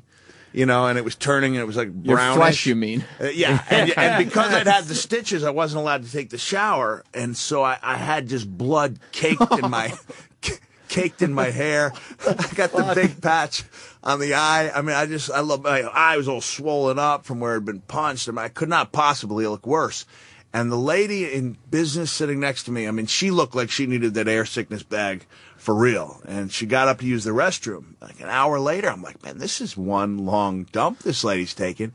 I look in the back, and she was like snuggled up in a window seat in coach. In coach. Had actually made the choice to move to coach. To leave first to get class. away from me. And I was like, I've still got it. I could Still horrify, got it, man. I could still horrify people. And now with this short hair and the clean, I know, you're I'm not looking likely like, to scare anybody. I look Nah, like you- shit when I fly. Sweatpants and a fucking Aussie shirt. Yeah, I never care. I love the fact that you're wearing a suit on a fucking plane. You with his dildo. tent, with his tent in his sweatpants, Erection. fucking half a Do you know rod. how many fucking 3 day later I forgot I took the Cialis rods I've gotten on fucking aircraft? I actually have a blanket I fly with because I used to have to cover myself because I fucking piss so much. I'll put my hands down the front of my pants to keep the waistband and my sweatpants off my fucking bladder. And I always get very powerful rods on the plane. Nice. Yeah, you remember when the part of the Mankind character was pulling the hair out and throwing it in the air? And I would actually, I'd pull the dead hair out and I would throw that up there. But to give the illusion that I was pulling by the roots, I would shave little divots out of my head just kind of haphazardly. And the Undertaker told me, he was on a flight, and he said the guy next to me was just horrified while I was sleeping. And I said, why? Why is that? And he's got that deep voice. He's like, Jack. He still calls me Jack, the Cactus Jack is, Jack, you have to understand. You've got 11 stitches in your head. You've got little areas of missing hair. You got a black eye. You have your shoes off, and you have a sock puppet with a happy face on your foot. And I think of all those things, it was the foot. I would reuse those sockos. I could write those off. I reuse them. Jesus, I think of all the things. that's like a sickness at this point. Yeah, I was feeling Does that pretty good drive your about it. wife crazy? Like that level of frugalness, I'll call it. It's OCD, by the way. It's a piece of OCD. Is it really? Yeah, I believe so. Just holding on to that money? Oh, not being. There's a difference between being smart and been saving. And I try to fucking, again, I paid into my fucking principal because I hate giving the bank's interest. Yeah. And then there's a point of, well, I'm living life, and if I can afford a little bit of good stuff, you make life comfortable. We'll go on a nice vacation. I just don't like having stuff. But she probably gets so annoyed at you sometimes. Is that what Brad Pitt said in Fight Club? You don't own your stuff. Yeah, your stuff owns you. Your stuff owns you. But you know who convinced me? Fucking Louis. And I was just talking. a movie, Mick. Yeah, exactly. you can go out and get yourself a nice, comfortable bed. At some point, dude, the amount of punishment you've taken, you got to treat yourself. I'm a 3-star man. I'll specify on my bookings 3-star hotel. 3-star. 3-star. Yeah. Don't need the 4 I or don't 5. need the 4. But you know what? Those nicer ones, they won't leave you alone. Yeah, they're too nice. Hello, Mr. Foley. We're just What do you calling to need? make sure everything's okay right as you start to fall asleep. And then they'll knock. Turn down service? It's like, do you have, can you just fuck off? Louis told me that years ago, he told me that when he flies, he goes, he travels first and he stays in a suite and he doesn't give a fuck what it costs. He's like, just take it out of my pay. I Really? don't fucking care. Really? Years ago. I mean, when he could afford it, but, it wasn't making what he's making now. And I just thought of that. And he's like, he just wants to enjoy that fucking traveling. When you travel for a living, shouldn't be a nightmare that you regret and go, oh, fuck, am I going to get out? Who am I stuck?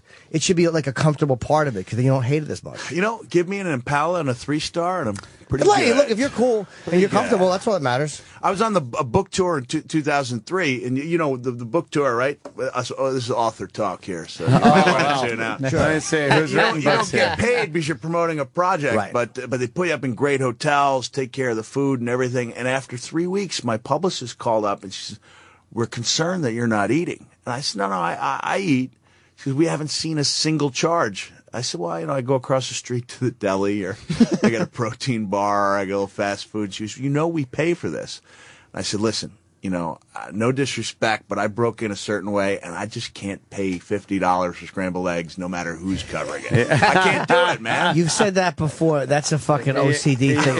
There's a weird thing. It's like when you're in a casket, they're not going to put all you saved on top of you. I don't know if this is because of the same reasons, but what grossed me out was before Mankind used the sock puppet, he had a glove over his 2 fingers they used to shove in everybody's mouth. And Mick, you put a bunch of stuff on eBay, and I was reading the descriptions, and one of it was the glove that covered your 2 fingers that you put in everybody's mouth. And on the auction, it said only 2 of these exist. Yeah. No, That's why I was the least popular person in the dressing room for about a year. Yeah, you'd keep shoving the same glove in everybody's mouth. Sometimes I watched it, sometimes I didn't. You know what's funny is the hierarchy, in WWE and the locker room, I guess, as you call it, decorum. Is that the right word? Sure. Yeah, we'll go with that. Sure. Is that like when I wrestled The Undertaker, it was always clean. Well, I remember you doing it to The Undertaker and there being a loogie at the end of the glove. Wasn't that his loogie? Yeah, it was his loogie, God. but that means you put that glove into somebody else's. Someone else's. No, I would Purell it or whatever. I would use a clean sock every time I did the socko, except Mark Henry was new, and it didn't matter. He was the world's strongest man. And they asked me, did you use, like there was a word for it, like the gimmick sock or something like that. And I said, this point in his career, Mark Henry doesn't need to know there is a gimmick sock, like the one that was less ghastly. But my kids get on my case because my daughter, maybe it is OCD. Maybe I'll check it out, and she can't make sense of the fact that. She's like, Dad, you won't let us buy anything, and then you give all your money to kids in Africa. Oh shit! And I was like, I'm not even going to answer that. One day you're going to come up to me and you're going to explain why it's different. It's hard for me to explain it. They've actually come up to me and talked about their inheritance. My kids. Wow. They're afraid I'm giving away my inheritance. Elvis was very generous. Like, how much you got left, Dad? What are you doing? Elvis was very generous with strangers. There's a very famous story of him walking by the car dealership, and there was an old lady, and I guess I hope it's not an urban legend, where he saw an old lady looking at a Cadillac or whatever it was, and he goes, "You like that car?" And he bought it for her. He was weird like that, but around his own people, he was horribly cheap. He paid them very, very low, which just breeded resentment from people who fucking cared about him and took care of him. Is that right? I've seen her. One time, he'd fly him to go get fucking peanut butter and jelly sandwiches. Yeah, Like I'm not saying he wasn't people to go- extravagant and weird, but I heard he paid very cheap. And it's almost like the ego feed of giving to others was like a big ego feed, but like with the people who are already there. But I hope that's not just an urban legend. So you're saying I give money for the ego feed? No. Charity's a little different, though. No, I'm not saying that. Africa's about Mick. Yeah. Giving money to charity and starving people is not. I think that classifies as just being a good guy. Yeah. I'm not saying that you're wrong to do that. Well, Mick, Can I ask Mick a question? No, I'm sorry. Before I forget. No. I'm sorry. Okay, Jimmy. I'm sorry. Sam, Sam is obsessed with wrestling paraphernalia and stuff, and I know you've sold a lot. Do you have anything? It doesn't have to be ring or something that is yours that he can have. Yeah. But here's the thing. It should be something special, and it should be something that he would have to frame and hang in his living room, because his girlfriend will hate that he has to hang something framed in the living room. But it should be something you have to display in the living room. Hopefully giant. The next time I'm on, I will bring something special just for Sam. Yeah, because nobody is more supportive of the art than Sam, Right. and he can't afford to buy this stuff like on eBay. He can't afford it. You don't know how many times I checked the eBay auction prices on those boots. Oh, yeah. And I was like, look, I work here. I'm not making enough money to pay $3,000 for Cactus Jack boots. Yeah, we raised 20 grand with my good stuff for rain. Damn. And my kids like, who would buy that? Like, I was putting up a past of Whitewater from 1996, and my son was like, who would buy that? And that was like the first thing, and ended up selling for $100. Were you poor when you grew up? I think I've asked you that before. I don't remember. You know what? I didn't feel like I was poor. My dad had a good job. He was an athletic director. It wasn't until years later that I realized that other people heated their homes. Like my friends would go out and they would be bundled up. Like we had it on 56. Growing up, 56, no AC. 56? 56. No That's AC? my mom. Yeah, no AC. You don't do that in to your summer. kids, right? No, not at all. Okay. I remember when we finally moved in a house that had central air conditioning. Then my parents were so conservative; they wouldn't turn it on. It drove me nuts. You know how many fights I had with my mother for that? They would leave it at 74. We'll keep it. It was just enough to be fucking uncomfortable. Yeah. I would go to bed. It's fine. I would turn the AC on when I went to bed at like 4 in the morning, and I would just hear the shitty bedroom door open an hour later, and then my mother heard it, and then I would hear like, And turn it down. Then you wake up all hot. Shit, fuck that. I need the bedroom like a refrigerator. Yeah. It's got to be really We had fucking cold. my parents in our house. They had an air conditioner in their room, so sometimes we can go in and watch a TV show and cool off, and then it'd be back to my room with the little window fan. The fan. Oh, great. Yeah. You got it there. Make funny sounds into it. We got a plug tonight, right? Mick tonight. Yeah. Mick is The Brokerage. BrokerageComedy.com in Long Island. 8 o'clock show tonight only.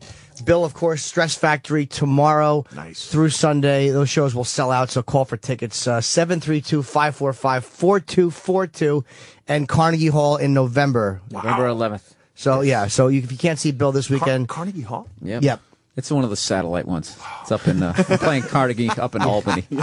See, I was playing the Carnegie Deli once. Oh, shit.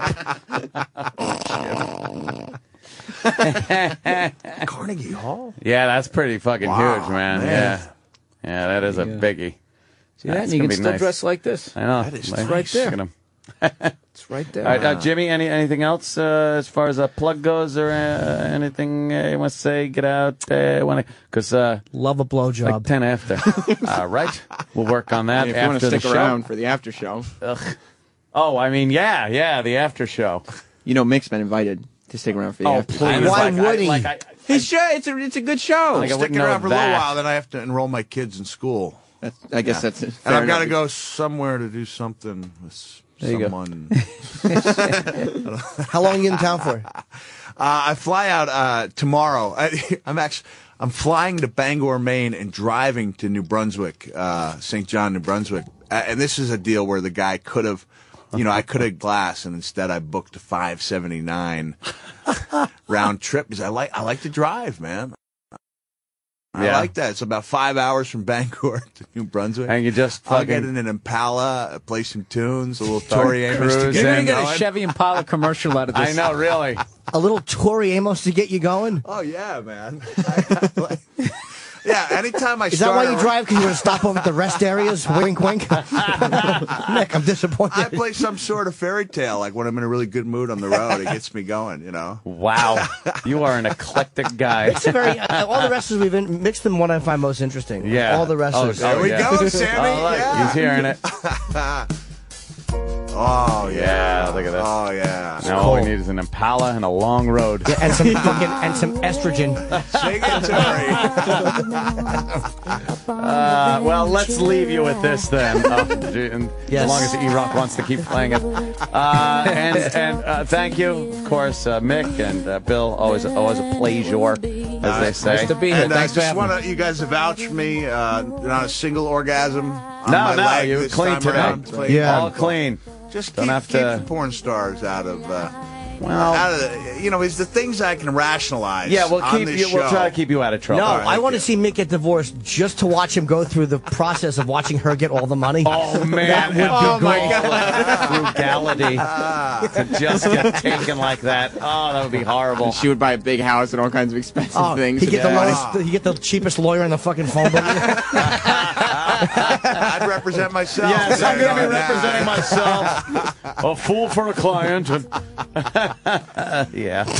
Well, thanks for coming by. Of course, Sam Roberts. Stay tuned for the big After show. Big after show. Big after show. With Sam Roberts. Aftershock. Anything Yeah. with the following the word after is not pleasant, right? It's the afterbirth. Afterbirth. you know. After. Well, afterbirth may be pleasant. After Anthony hours. has I kinda like the is fact that pro-abortion. He's, I think I like he the took fact that stand earlier. Yes, I took that stance earlier. But I like the fact that it's like afterbirth. Like our show is like the nice baby, and then after that just comes this mucky crap that is your show. And then call- it gets marketed as cosmetics. Did you know that? Oh yeah. They Makes love people beautiful. rubbing that They shit on do, their yeah. face. People rub the Yeah, afterbirth that's in their great. face. Yeah. Just call it Aftershock. Yeah, A couple of shock jocks. You get it? If you look Aftershock. Aftershock. Where were you when I started doing this man, show? that's I'm it. not Aftershock. out to name names of cosmetic companies, but there is a very high-end brand that has the phrase human placental protein, yeah. which is actually just afterbirth. And it's delicious. So you have the cosmetics Fry people that up. coming into the... Dude, you really are a ghoul. It's horrible. Yeah, you get a rub. It's delicious. Looks like that thing from Alien that's stuck on the guy's face and wraps that umbilical cord around their neck. Yeah. It's that shit. Should be in an Aliens movie, right? Exactly. And on that note, Thanks, Chip. thanks for people bringing it trying to home. keep me here longer. All right, good Wait, afternoon, Bill. morning, Bill everybody. Burr, No, what I'm are you, not- cold or something? Oh, Burr. I guess. See you tomorrow. Jesus. The Sam Roberts Show can do whatever it wants. Oh, really? Yeah, I don't care.